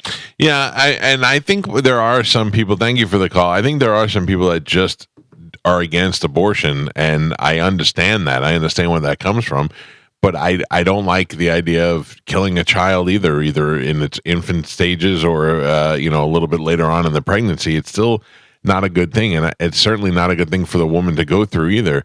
But sometimes that's the smarter decision. And if you're not in a position to take care of a child, it's not like you just could return them after a while. You have that child for the rest of your life. And if you don't feel like you're in a position to have that child, or whatever, for whatever reason, you need to be able to make that choice. I'd like to move on from the abortion thing. Mike Calta Show, good morning. Hey, my name's Scott. What's up, Scott? This is how much I like. Hey, what's up, man? This is how much I like your show. I normally wake up at 4 a.m. and put on Fox News there so I can see Jenny and Laura Moody with the booty. But I stayed off of it today so you guys could break the news to me. Oh. At 6 a.m. Yeah, I was like, landslide. What? I did it right out of the gate, sir. Yeah, dude. You had Glenn Campbell there for a minute, but Lee Greenwood, but close enough. I got you. Thank you for sticking with us. We appreciate it. Mike Calta Show, good morning. Hey, how's it going? Great show. Thank you. I just wanted to weigh in on the abortion thing. I know you're trying to get off of it, but I'm a little bit extreme on it. I personally don't understand why anyone would care about that. I think to me it's a non-issue. Like, why would you care what anybody else did? Honestly, if they're not doing it in your house or your yard, really, who cares? Yeah. At the other end of it, I don't like the idea of a baby being killed, and I get it, but I will shoot somebody in the face if I have to. You know what I mean? I have no problem killing somebody if it came down to protecting my family. It's just a matter of how it affects you, and more people should have an attitude like you have, sir. Thank you. I appreciate your call. Calling from the frozen tundra. I have a whole board of phone calls, but I must take a break. Galvin's got a brand new open letter. We got a lot of things to do on this show. I'll get to those calls after the open letter. It's the Mike Calta Show. This is 102.5 The Bone. It's a nice way to start. It may be nice. The temperature be a little cool out. You say Bucks loss. No shot. I don't know. I didn't officially pick that. Just in a bad mood, Gio. Just, when it comes to football, we had a sad loss on Monday. We're 4 losses in a row. The heartbreaker, yeah. Yeah, it was a heartbreaker. We got a coach who's too scared to go for 2 points. We got a defense that can't stop a run. Kareem Hunt ran through us like as if we were made out of paper. That was a tough part of the schedule, though. I think, get to the bye week 5-5 and make a run. All right. I hope you're right. Well, speaking of running, we'll see whether McCaffrey's back. And, if they're not stopping Hunt, good luck on stopping him. If he's healthy, if he's 100%. Hunt was running through like a maniac. Like he was running through like a locomotive. I never saw anything like that before, or at least not for a little while. He had Derrick Henry type skills the other day. Mm-hmm. I don't know if that's because we're so bad or he was so good. But either way, we got something to look at on Sunday. I'm going to be out there eating brisket and drinking Bud Light, so I'm happy with that. Or whatever they decide to make. I say brisket because they're the brisket shop, but they make delicious food. I'm excited. It's the first time I've been to the tailgate this year. I think we're closed. I think we're full. Why? Yeah. Why?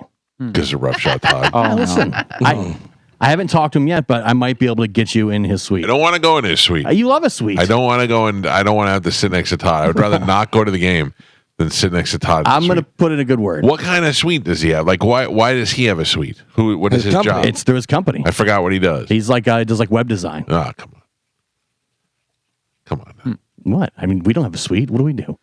Where's our suite? It's true. Yeah, we don't have a suite. Well, look, we can all get together and pay for a suite. Nope. Yeah. Just it. Or sometimes your company just gives it to you, I guess. Yeah, it's a good tax write-off. He's going to be in there all by himself with you? No, there's a couple other people in there. Oh, I bet they're all like him. I think he's bringing my uncle, his father. It's all just different versions of Todd. The whole Rough Shot family is going to be there. Him with long hair, him as a lady, him as an old man. Yeah. No. I assume there's some other people in there. All eating strawberry ice cream. Yeah, I'm out. It's going to be great. For those reasons, I'm out. Listen, I know you. There'll be one spot available for you at the tailgate. I know you love a sweet, so I'm going to extend the offer. I do love a sweet. Yeah. Listen, I'm sure he'll allow you in. Wow. No, thank you. I mean, there's got to be a better choice than Rough Shot Todd. Than a sweet? Yeah. I mean, is your phone ringing? You got some text messages? No, but you know how many people come by the tailgate and they're like, "You come in the game, we go to sweet." And I'm like, "No, you didn't. When are you going to tell me after the first whistle?" Not last minute Johnny over there. I've never had anybody ask me that. No. Yeah. They come up to me at the thing. "Oh, we go to suite today. You coming in?" No, I don't have. Use your tickets to come to our suite. That's not how it works. Yeah. Like, can't you just call me and invite me to your suite? Whatever. I can get you in. No thanks. Ladies and gentlemen, it's time to check in with Galvin. He's got a brand new open letter. And now, an open letter from Galvin. This is an open letter to celebrity collaborations and endorsements. Dear celebrity collaborations and endorsements, seriously? So yesterday, I drove past a Checkers, where on the sign out front, they're advertising their T-Pain combo. I don't know what this is because I also don't care. I feel like Mr. Payne and I don't have a lot in common. I think this all started with Travis Scott. I will tell you, when that started, I was very confused. But when I thought about it, it still didn't make sense to me. Yeah. I know that Travis Scott is very popular, and it's not for me, an older white guy that likes metal music. It's for Travis Scott fans that are younger and want to be doing what their friends are doing. And then I thought about it again. If I was younger and McDonald's had an Eddie Van Halen meal, they had the eruption shake and the everybody wants some French fries, and of course, the hot for burger, I would be begging my parents to drive to McDonald's immediately. I've seen Megan Thee Stallion Popeye's meal, Lil Weezy meals, Kevin Hart meals, Saweetie meals, Snoop Dogg, and the list goes on and on. Then you saw all the different celebrities giving their endorsement for the presidential campaigns. I don't know who cares about this. And if you do, I don't think you should be able to vote. If J-Lo got you to the polls, when you go to cast your vote, a trap door should open and you should fall into a pit of sharks that immediately shred your body apart. I'm not sure who I should vote for. If only I could get some political advice from the guy that played the dad on that 70s show. With all the meal deal endorsements and all the different stuff going on, I started thinking about other endorsement opportunities. What do you think about P. Diddy for Johnson & Johnson baby oil? Or possibly Paul Walker for Porsche. Porsche. It's the last car you'll ever drive. I'm Galvin from the Mike Calta Show, and this has been an open letter to celebrity collaborations and endorsements. T-Pain Checkers, you say? Yeah, Checkers. Nice. It's so funny because Travis Scott, you know, whether he started, I don't know, he seems like the big one. Yeah. Travis Scott, McDonald's. McDonald's is the biggest. Then you have so-and-so with Burger King. Then you have Megan Thee Stallion with Popeyes, and you're like, okay. And then you have, like, I think Snoop Dogg was Jack in the Box. Yeah. You're like, well, that's not around here. Yeah, and then it just keeps going. Like, I'm waiting. Carmen, how do you not have the Carmen Wawa meal deal? Like, That's what I'm saying. Yeah. The quesadilla. Make it happen. Wasn't there the Shakaroni pizza somewhere? Yeah, the Pizza Hut. Well, Shaq owns a bunch of pizza. Oh, does he? Well, Papa John's. Papa John's. Yeah, whatever he owns it a bunch is, of Papa I John's. just remember the Shakaroni. Yeah. There's a Shakaroni. What would our meals be if you got to pick one? Ooh. Oh. I don't know. I don't want to answer this question. All right. I mean, it's so obvious. Yeah. So you don't even need to. My meal from somewhere, I think it would probably be Chipotle. What's in the Chipotle's bowl? pretty good. My bowl? I'm going to Chipotle. I would like the Galvin bowl, please. Give me the Galvin bowl. All right.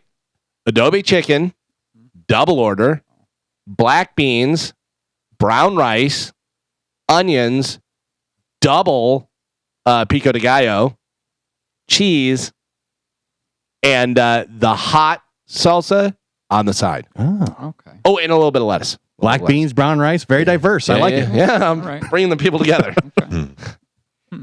Carmen, you should team up with Carabas. Now she teams up with Wawa. Wait, what? Yeah. Or Taco Bell. Listen, No, I can Wawa really, Carmen is Wawa. Yeah. First off, Oh, I can do it at Wawa and get Have you tried the Gobbler Bowl? chicken strips with cheese and sauce on them, and it's called chicken Parmesan. Oh. my order is a chicken quesadilla with pico and jalapenos. And extra cheese sometimes. So if you go along your lines of that, it could be the Wawa Carmen Carmen Dia. Oh, yeah. Yeah. That's nice. I'm starving now. I think it was Kai Sanat Yep. that he was the chicken Big Mac meal. Oh, yeah? Yeah, but I refused to say it when I ordered it. No. But didn't you say, Galvin, that like before all the, and I want to say it was Sawiti that started it, and then Travis did she Scott. start it? I think she was the one who had the Could first be. whatever. But didn't you, I thought you were the one who pointed out like before that the only other person to have like a meal was Michael Jordan. I was saying it was a Jordan meal, right? Yeah, Jordan had it was McDonald's because he had that endorsement. I think Ringo Starr had Pizza Hut. Ringo had Pizza Hut. Yeah. There have been other ones, but I'm saying in recent times and the big thing, whatever, Travis Scott, I was blown away because, like you said, your kids wanted to do it, and they were selling stuff, and people were buying like secondhand merchandise. They I had to get my son the Cactus Jack shirt. Yeah, they had like a pillow that was like a chicken nugget or something, and it was selling for like $400. Yeah, Well, it's then- like some stupid stuff. And then Mr. Beast, he has a burger place that doesn't even have an actual storefront. Right. He just sends other restaurants his ingredients, and they make his order. Yeah. Wow. Yeah, it's And not then a they brick call and it mortar store. Yeah. Yeah, it's like a pop-up Mr. Beast thing, and it They call those comes and goes. ghost chicken, or not ghost chickens, ghost kitchens. I'm scared of ghost chicken. Ghost kitchens. They put them into restaurants. By the way, That's awesome. so you order Joe's meal. It's melted ice cream, but everyone comes with a picture of his crank. Oh, all right. Wait a minute. I mean, David Dobrik has a pizza place in California that is really good. No, is it? Yeah, it's a little store, but right at the bottom of the Hollywood Hills, but it's really a good pizza place.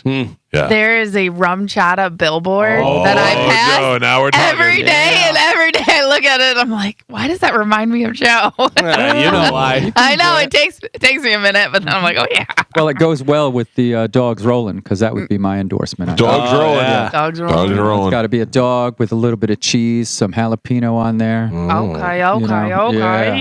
Yeah, maybe We a should- little bit of the chili, but yeah. Joe, any updates on anything? No, all quiet on the pants front. No. No texts, no emails, no nothing. No, nothing. See, I don't think Carmen heard all the stuff though. What? Gio, this is why no one respects you. No. He's right. There's more? Yeah. We can't say it though. Yeah. Oh, Yeah. come on. You can't bring it up and then not tell me? I can't. That's up to Joe. Yeah, no. That's crap. You miss out on a lot of stuff. Yeah, you do. Yeah, I'm aware. I'm sorry. See, Carmen, you I'll do call it. you after the show and I'll catch Okay, up with you. I okay, promise. thank you. Yeah, I'm the only one that's letting you know you're missing out on a bunch of stuff. Oh, you don't need to tell me. I'm very aware of that. Carmen, Gio. after the show, Joe will pick up a bottle of rum chata and he'll No, come over I and don't. You're explain not. it all to you. You are not welcome. Bring the Michael Jordan meal too. No. Grab 2 Galvin bowls on the way there. Mike Calta Show. Good morning. Morning. I wanted to talk about the biggest reason the left lost is the abortion thing. One of the biggest reasons. Not because conservatives were just, we can't have that. It's because we simply didn't care. We had more things to worry about, like the economy. Okay. And I damn sure cared more about my kid being drafted into World War III than him getting some girl pregnant. Yeah. And Kamala simply didn't have any answers for that. I think different things apply to different people. People are different, worried about it, different things based on different socioeconomic classes, different worries about their family. I get it. Thank you. By the way, real missed opportunity on my part, and David and Tony both pointed out, how is my meal not at Olive Garden? Yeah. Olive Galvin. Yeah. Like it's, come on. Okay.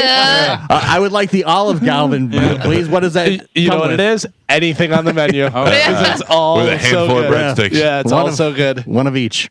Mike Calta Show. Good morning. Good morning. There you are. Hello. Good morning, Mike. I just wanted to touch on the abortion, and I feel like what people are missing is the amount that the system is abused. The majority of people that are going to these clinics are outweighing the people that are actually going for what it's meant for.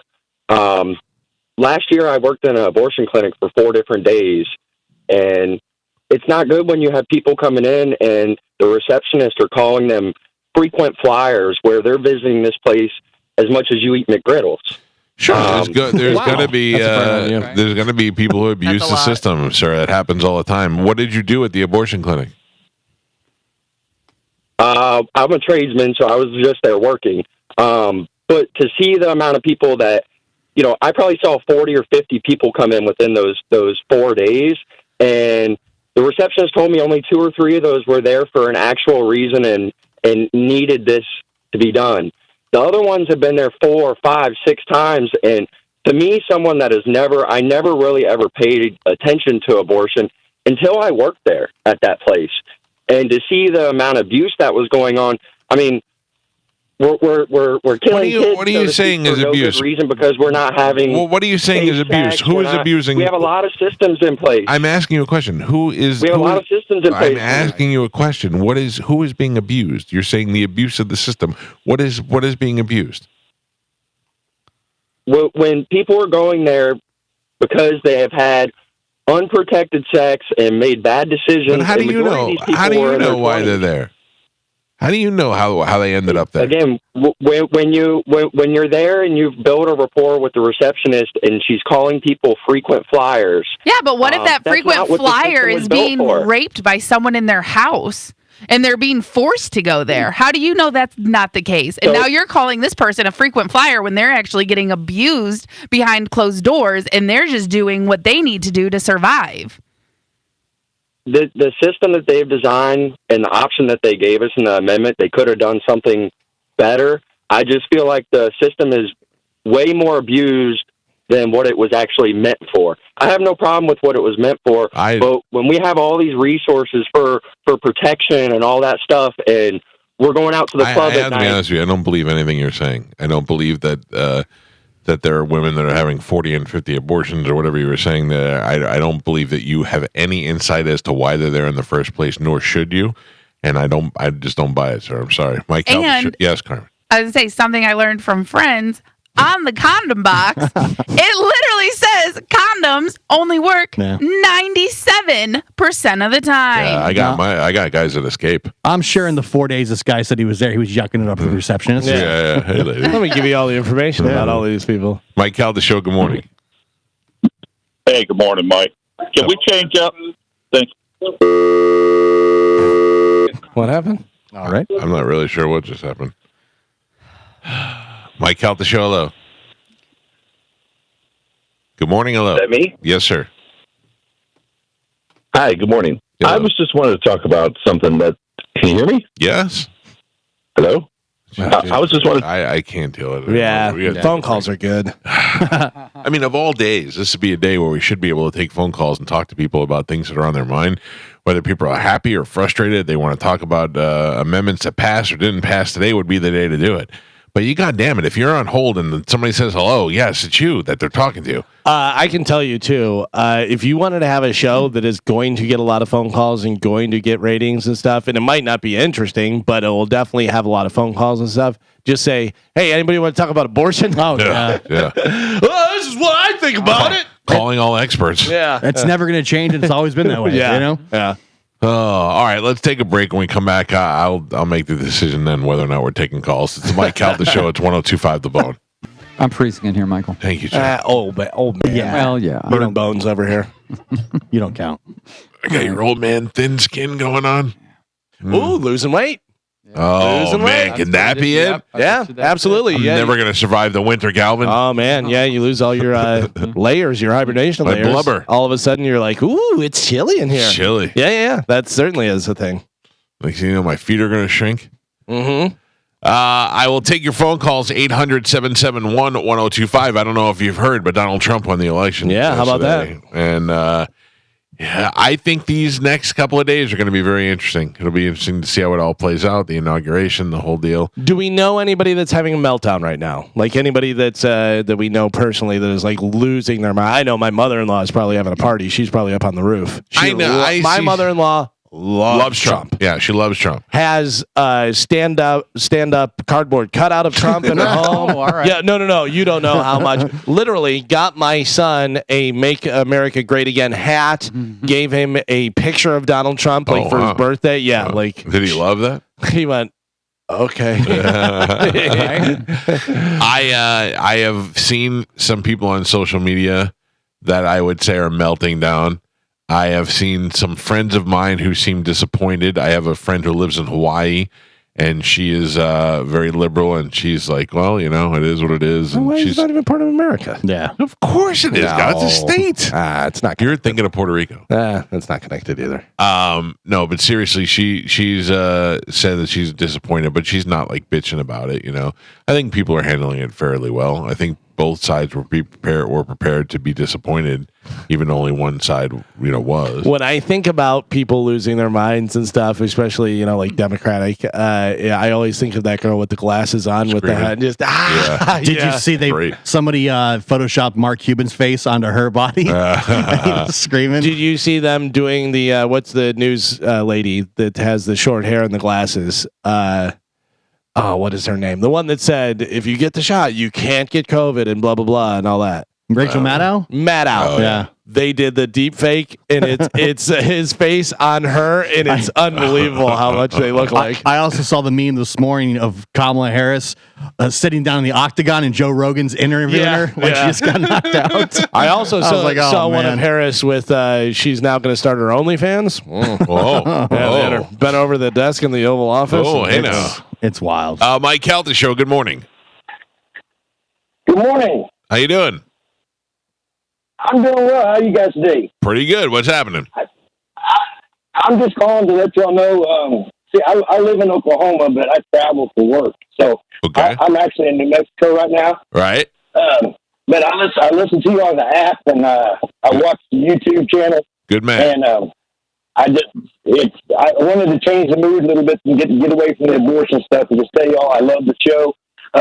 And Gio, embrace Burger Guy, dude. Man, no. I'm right there with you. No.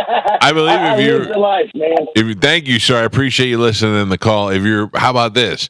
Georgie the Burger Guy. No. I like that better. No, I will not be making burgers great again. Georgie Porgy Burger Guy. Mike Calta Show, good morning. Hi, good morning. How are you guys doing? By the way, great show. I love it. Thank you. What's happening?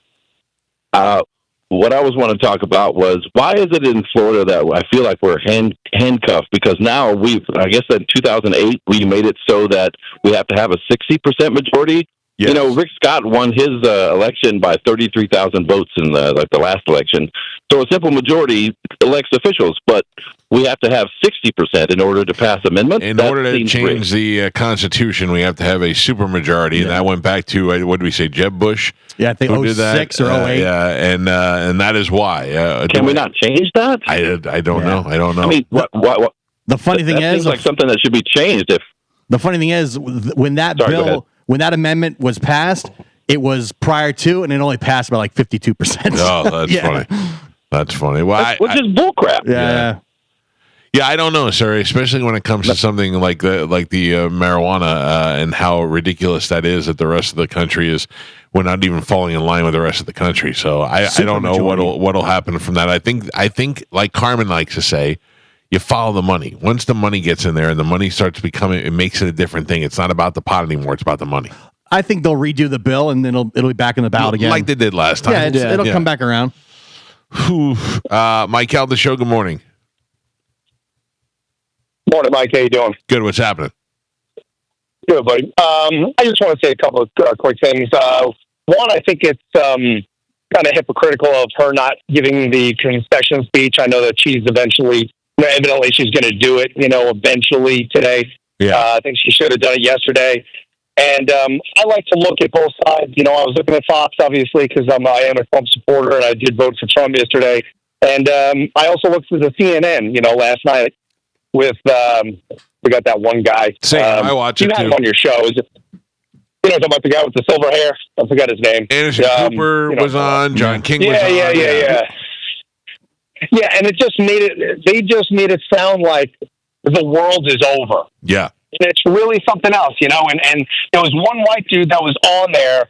I've never seen him before. He was wearing a red tie, and he was like, I think we just didn't see, or we thought that Harris was so far ahead, but the thing is people were looking at the fundamentals. Everything is expensive. All this stuff that I did not think he was going to say on a CNN, type show, with basically all like-minded individuals. Well, they were facing a loss at that point, and things changed. Can I ask a question? Why do you find it hypocritical that Harris wouldn't concede immediately when Trump never conceded and actually came out and said that he had won on the last election night? I get what you're saying, and I totally agree with that. Why is that hypocritical? Because they bashed him his first 4 years about everything that he did, didn't give him a chance to succeed, and then when he did this, they're doing the exact same thing. Right, but they're doing the exact same thing that they were doing with him. So you think she should come out immediately and concede, even though he never did? He actually said that he won that night. No, I get what you're saying. He was a baby about it. I think January 5th was a big disaster. I think I totally agree with all that. He came back from that. And I didn't think he was going to. That's a great name. January 6th, Day of Babies. Yeah, Day of Babies. Listen, I also feel like last night was late. I feel like not all the numbers were in. Yes, it was over, but I don't have a problem with her conceding today. Yeah. If she comes out he never today, conceded at all. Yeah. I mean, it would all the talking. She should have, gotten out and do it, but Hillary didn't do it either, and it's going to be it'll be interesting to see her today and what she says, and I have a feeling she's going to have class about it, and she's going to come out there and say, hey, we were in a good fight, and we didn't make it this time, but we'll do what we can for the country, and it's time to unite and all that other garbage that they're used to saying. Did you guys see the video of her talking on the phone, quote unquote, with a voter? No. And then she's on the phone and she's like, "Oh, thank you so much for voting for me." And then she shows her phone and it's her camera. Yeah, but the only thing about that is fake your phone, news. No, but your phone can multitask. Your phone could be open to camera and you could be on the phone, and also FaceTime audio also works as well. You know what I mean? Like I don't know. Why would your camera be open if you're taking a phone call? Because I'm just speaking on personal experience, because I fat thumb that camera all the time, and I'm constantly taking pictures of my wallpaper because I just fat thumb it all the time. Right, but that's when you're like on your phone or speaker phone and you're playing on your phone. That doesn't just happen when your phone is to your face. But it does, Carmen. The way I hold my phone, I'm just telling you because this has happened to me before. I certainly have no reason to defend her. When I pick up my phone, my thumb sometimes slides things up, and my camera, I find it to be open a lot. I also call Melanie Martin 6 times a day.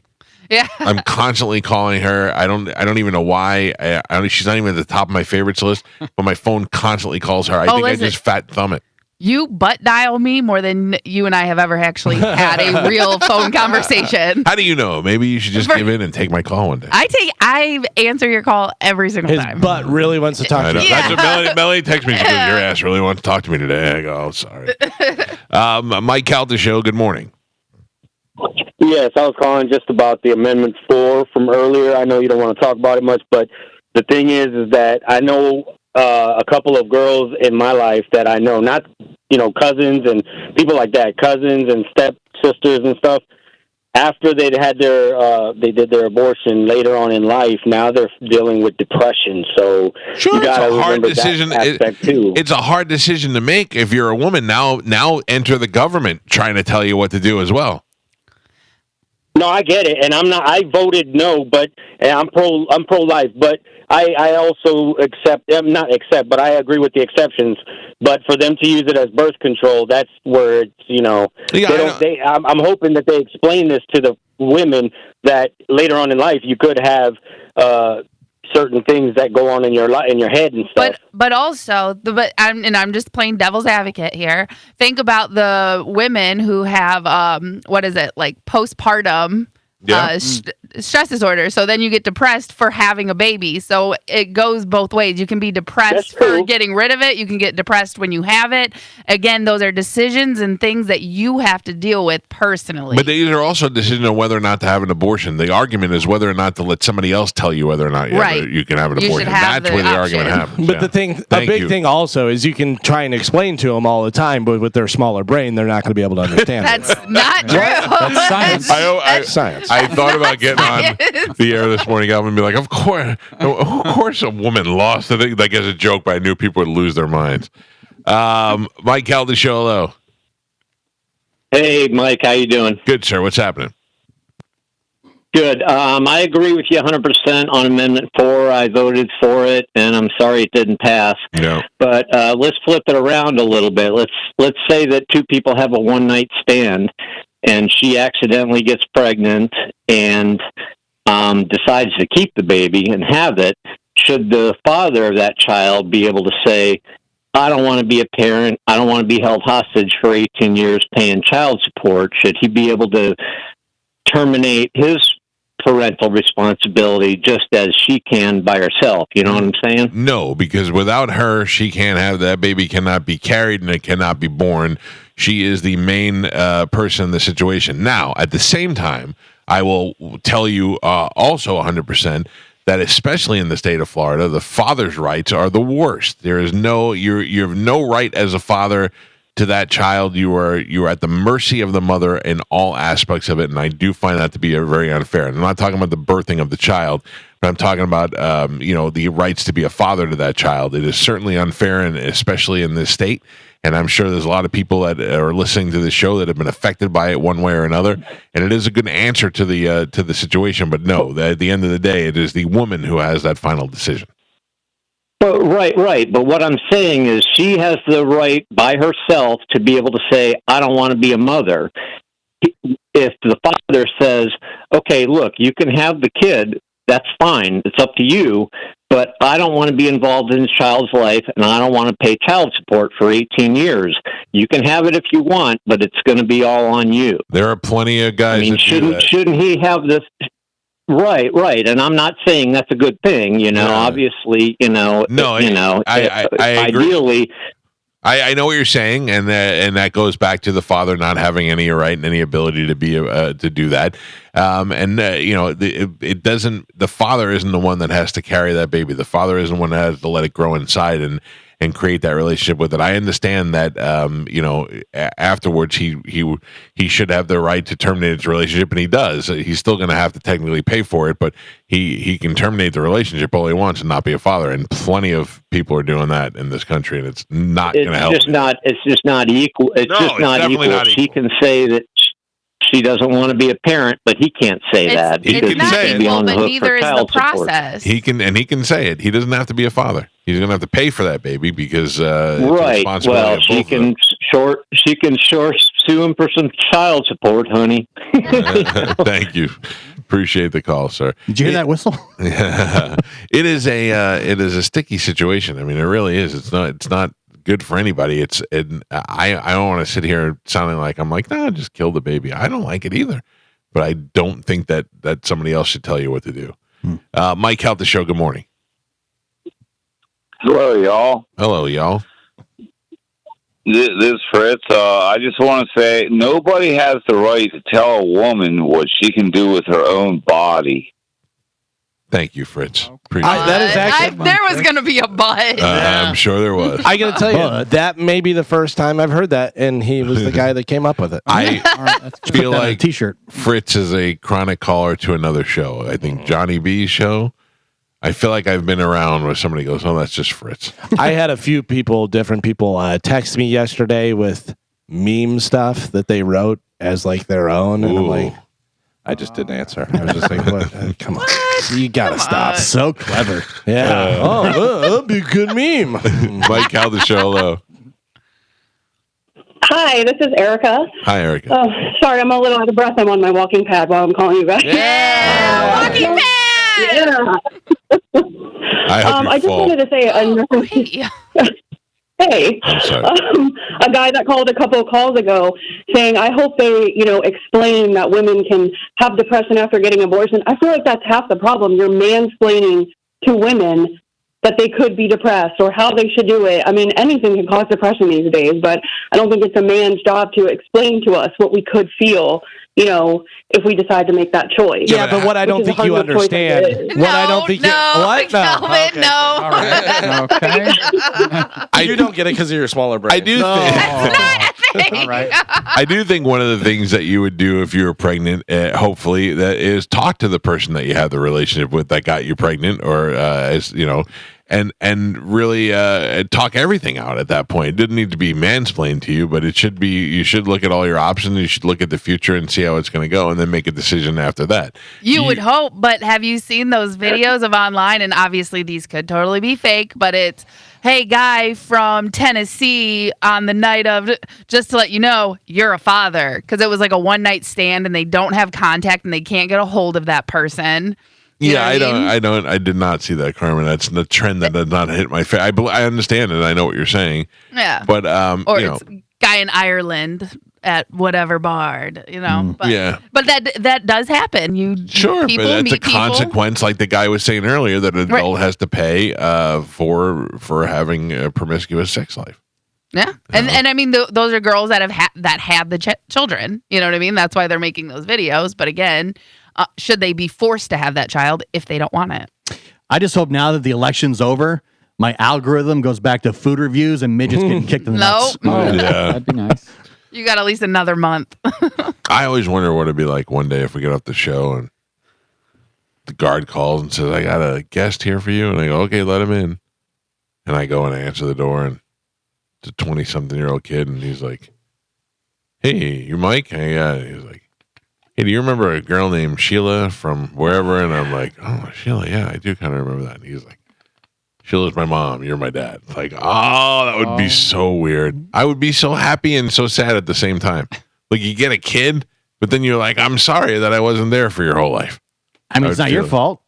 No, I know, but I would instantly feel terrible that this kid had to grow up, without a father and thinking whatever he thought. Like, he doesn't know if I wasn't in his life by choice or what the deal is. You know, that would be so weird. By the way, speaking of your guard, the guard gate, the guy said to me today, he goes, I just realized who you are.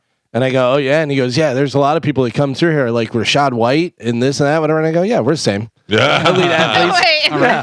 There's a lot of us elite athletes that come through. I've heard Rashad White lives around the corner. Yeah, I guess, I have not seen him, and he cut his hair now, so I probably wouldn't recognize him. But he, Olivero said he lived around the corner. That'd be interesting. That'd be great. Can we go talk to him and see if he can get one more reception for me? Yeah. It would help me out. For the love of God. Yeah. All right, we got to take a break. Our phone numbers are 727. Nope. They're not. You want to try it again? Or no? You got to let it go, man. You got to let it go. Trying so hard by saying them. Make our phone numbers 800 again. 800-771-1025. 800-771-1025. Those are the phone numbers. Phone lines are relatively full. I'll continue to take your phone calls as they come in. It is the Mike Calta Show. This is 1025 The Bone. Are you ready for this? What do you got? Oh, I got a pheasant hat. Oh, yeah. How do you like that? How do you like that, Bobby Bacala? You found one that fit? Yes. I'm so excited. Does it look like it fits? This guy definitely voted for Trump. Oh, wow. I have to tell you, there was a part of me yesterday. I put this on. I was so happy it fit. And I saw, I was doing a live YouTube video last night before I went live on the radio station. And I looked in the camera and I was like, oh, yeah, I am meant to be a redneck. I am meant to. I got to get one of those hooks. How do I get a hook on here? That's fishing. Yeah, but you look like lukewarm Steve Austin. Stoned old Steve Austin. Yeah. So do you have to walk through the woods, or you stay in one? You space? walk through the tall grass. Right. You walk through a field. Okay. And then I've watched videos, right? So you walk through with your gun, and the dog will stop and point, and you wait, and the dog will go, and it'll fly, and you get a little beat on it, pop it. The dog runs and gets it, brings it back to you, throw it in your backpack. Oh, wow. Oh, I'm so excited. I'm so excited. Do you have a vest and other gear to go with this? Yes. I will be fully dressed like Bacala by Friday. Oh, you got to take a picture. I might wear it here in the studio. You never know. Yeah. You never know. It's going to be great. I'm very excited for pheasant hunting. Have a good time. Something I never thought I would say in my entire life. Will you be cooking the pheasant when you get home? You throw it on the rec tech, or what goes on? Interesting. I thought that was the case, but I believe we eat there. I think we catch them and then they cook them and we eat them there. Oh, wow. Yeah, I think that's part of the whole process. I could actually wear that hat. That'd probably work pretty well too. All right. The Buccaneers orange hat. No, but you said they're going to lose this weekend, so you can't have the hat. I would let you borrow it, but I don't want your old creamsicle hat anyway, so suck it. You can't borrow it. Let me go to Larry. Larry, good morning. You're on the Mike Calta Show. What's up, Larry? Good morning. I just want to know how long before Couchcast and Camalia goes on to the View. How what now? Couchcaster, Camalia, Harris. Are you going to go on the View? Oh, Kamaya. Is that what you said? On the View. Okay. Kamala. I can't believe that after all this time you don't know how to pronounce it. It's actually Kamala. Yeah, but close enough. At least get there. Now for official election information, we go to Medicine Man. Medicine Man, how are you doing?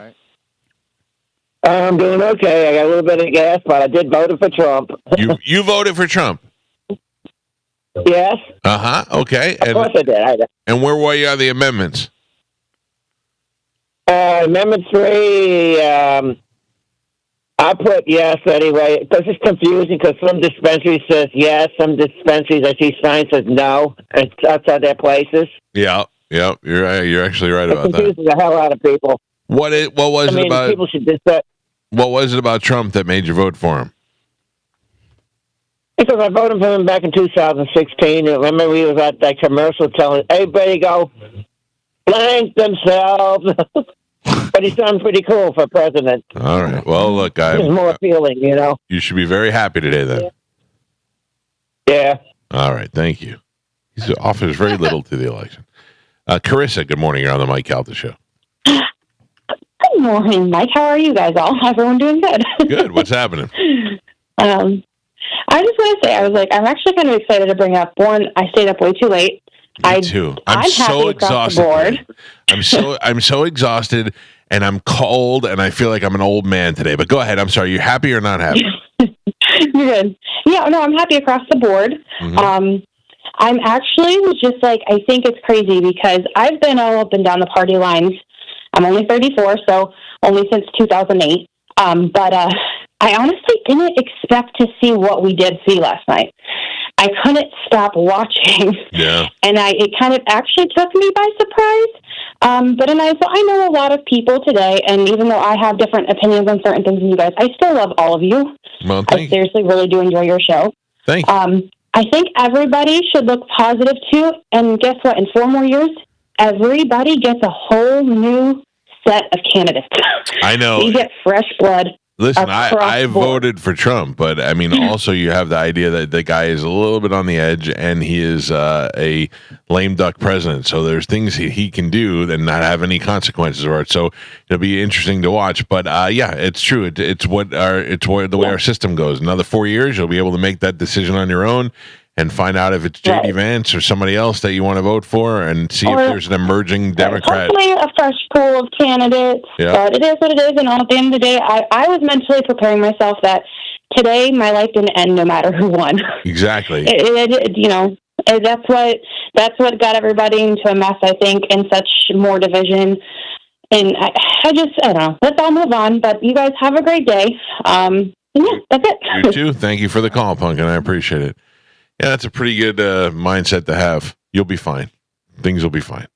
All I know is, and I laid in bed last night, and at the simple sign that this guy might win, sometime around 9 o'clock, my Bitcoin just started going through the roof. Mm-hmm. Just at the idea that he might win. And I was like, this is an unexpected side effect to happen so early.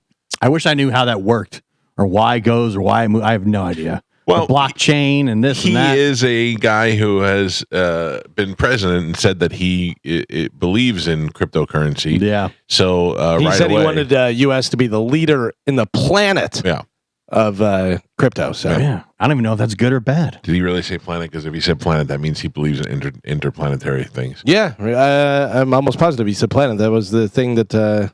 Where is it? I believe you.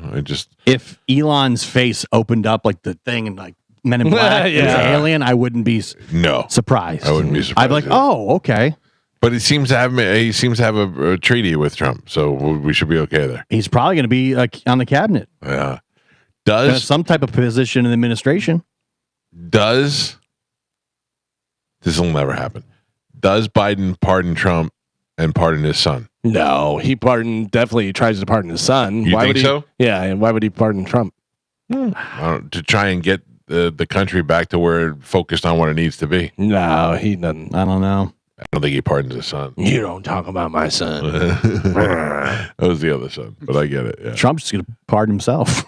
I don't think he can. I think we've already established that the he can't. Supreme Court said that when you're the president, you're absolved of that kind of stuff. Yeah. So that's gonna be so weird. It's gonna be wild.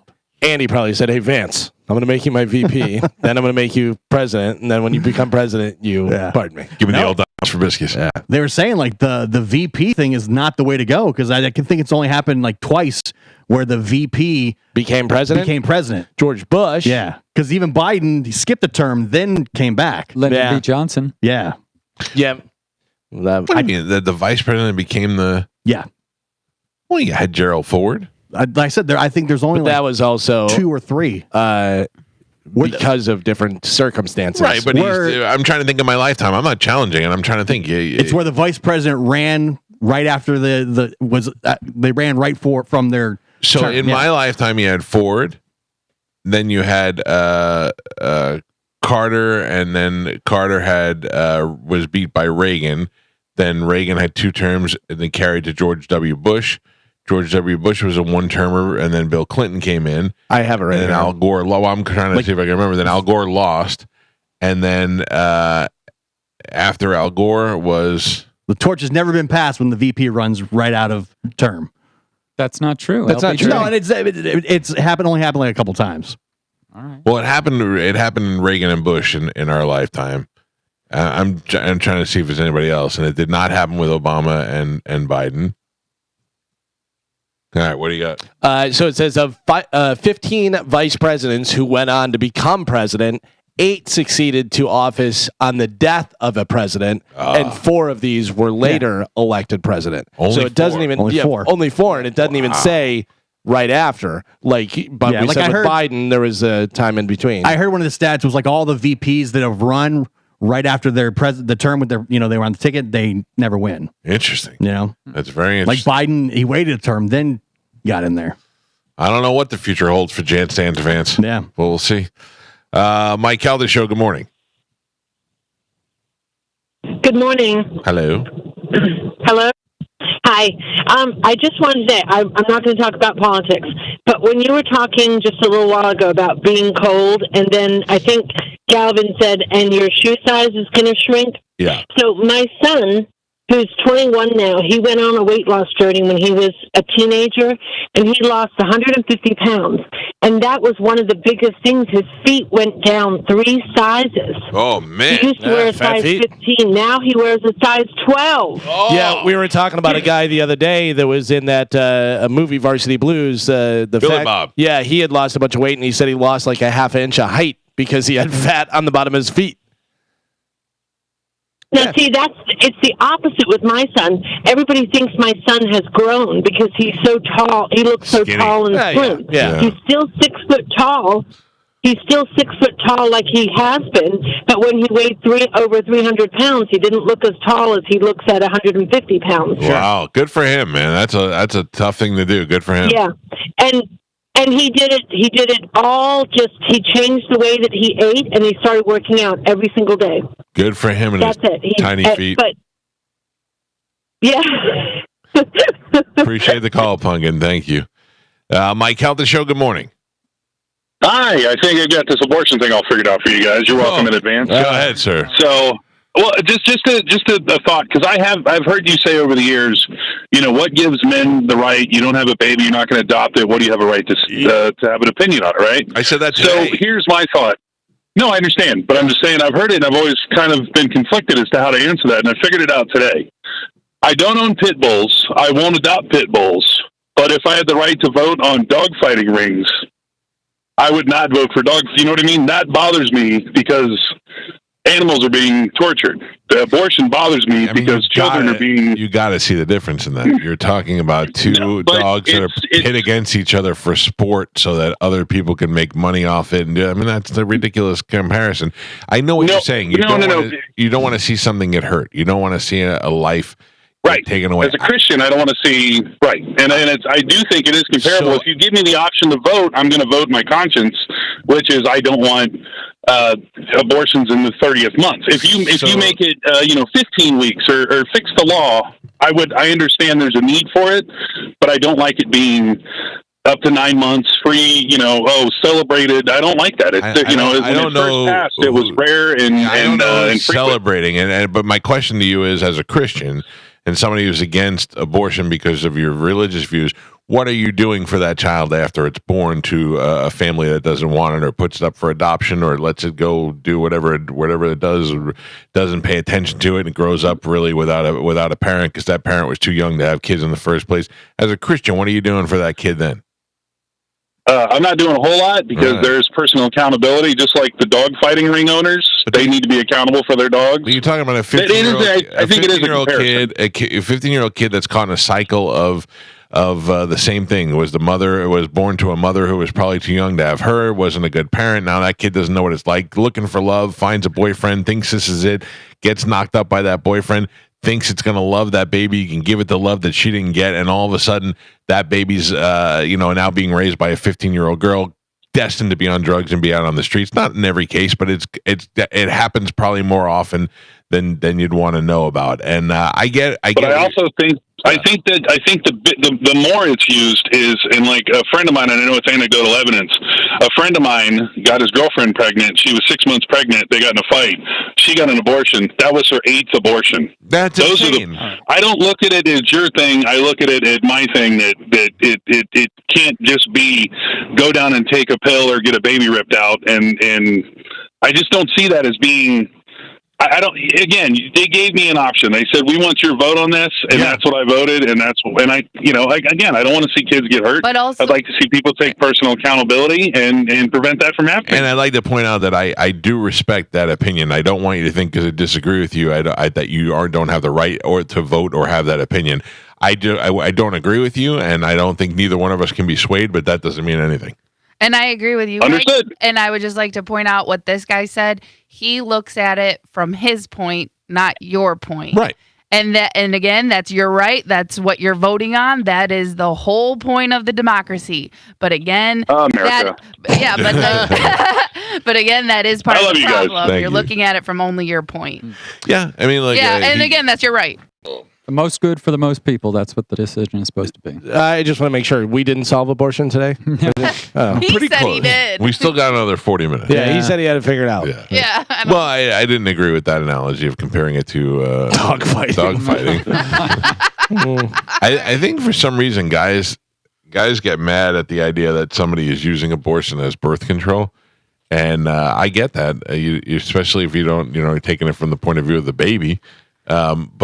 But even that, I mean, I've just seen too many kids that are born into families that don't really exist. And well, here's the thing: is imagine with all the money with the your kids are going to get raped and all the ads and all that money that they put in there. That if they put that money into educating people on, sure, or providing their birth control for those people. Sorry, Carmen, go ahead. No, you're fine. I think a big part of this, and again, I can be wrong because I'm a woman, but I think men hate the fact that women can make a decision for themselves or for them. That really bothers a lot of men. In some ways it would. I mean, if I got a woman pregnant and I wanted her to have the baby and she didn't want to have it, it would bother me a lot that I wanted it. But I mean, we can't be letting women have the power. But there's a lot of people out there that think like that, Gio, and it's not like a joking matter. They just think, I'm a man. I make the decision. I'm making a joke, but I agree with you. I just, even with the presidential election,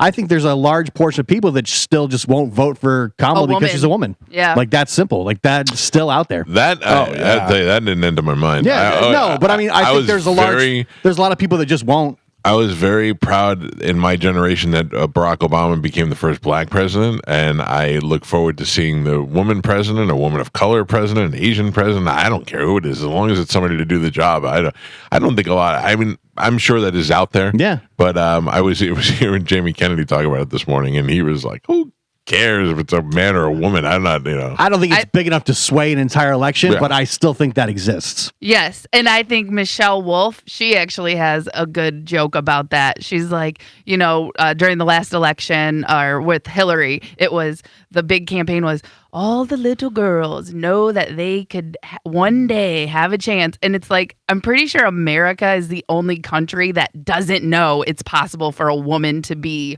for a president or be in control, because there are so many other countries that we deem beneath us or behind us that have had women leaders. Yeah, we look down on them.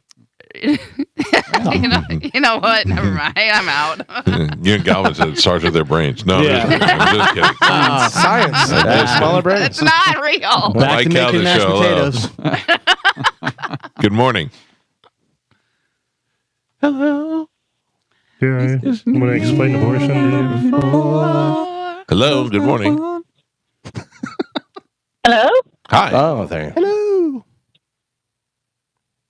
Oh, boy. Am I? I can see it in your eyes. I can see it in your smile. You're all I ever wanted. Yes, it's you. You're what I'm looking for. I don't know. I screwed it up. Sorry. No, the lyrics. Hello? Is it, Hello? Is it me? Oh my! Really? Because you know just what Lady, if you're saying hello, start talking. Let me start by saying, Carmen, smaller brain. No, do not blame that. Yep. Don't. You can't blame that one on gender. If you can't answer the phone, talk on the phone, you can't be president. Little tiny peanut brain. I said to that guy, hello, and he goes, I'm calling, and I have the answer to abortion. All right. The girl was like, hello? She's Hello? Very low intelligence. Not smart. Not smart at all. Carmen, I don't know if I should be mad at you or be happy. Why? You going after Allie Ray and saying when she didn't pick up the stuff after the hurricane and all that, making fun of her and got her mad to call into the show, that should make me happy. Yeah. Your negative talk actually got her to call the show. That got me to start following her.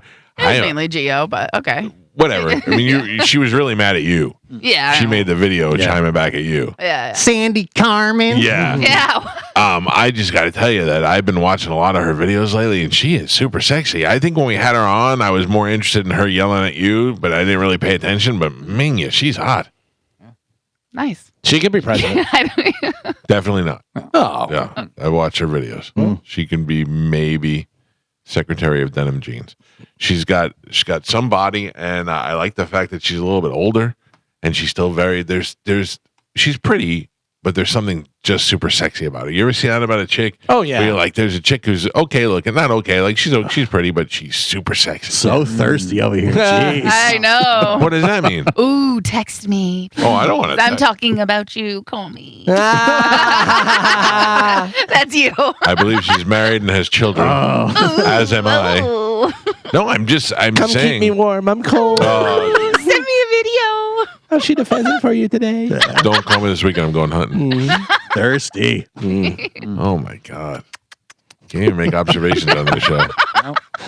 No respect. That's what we established from the jump. 100%. Nobody No one respects has anybody. respect. I can't comment on Amanda Pappas is on TV right now. I can't talk about Caitlin Lockerbie. I can't talk about Jen Epstein. No. I can't talk about a girl who makes a living making videos about herself. You can just try doing it not so creepy.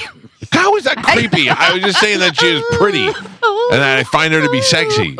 I hate you. You spent 5 minutes talking about her. You could have just said, I like her videos. You know just what to say. It's got the tight jeans. Yeah. Oh, jeans. Let me start by saying I hate you. We'll slap a like I think on it's that video. that. Your little grunts.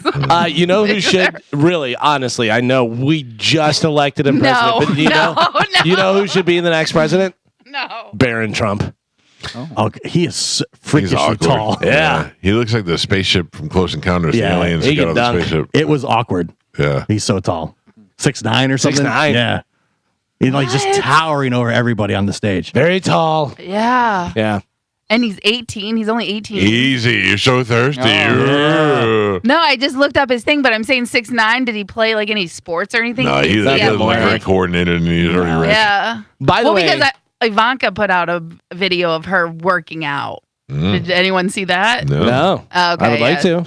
Yeah. Google it. But she put out her workout routine. Yeah. Make it great again. See, creepy. You guys make it creepy. You can't. Oh, sorry. Oh, sorry. All right, let's take a break. 727-579-1025 is the number we retired earlier this year, but 800-771-1025 is wide open and available for you to call.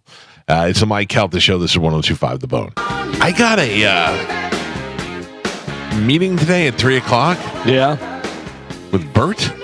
Oh, yeah. To talk about Bert Aid, which is happening next Friday at Ruth Eckerd Hall. Sure.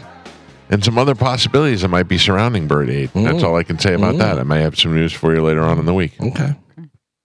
That's it. Okay. That's all I can tell you. Yeah, you want Sworn to Carmen secrecy. You want Carmen to ask you what?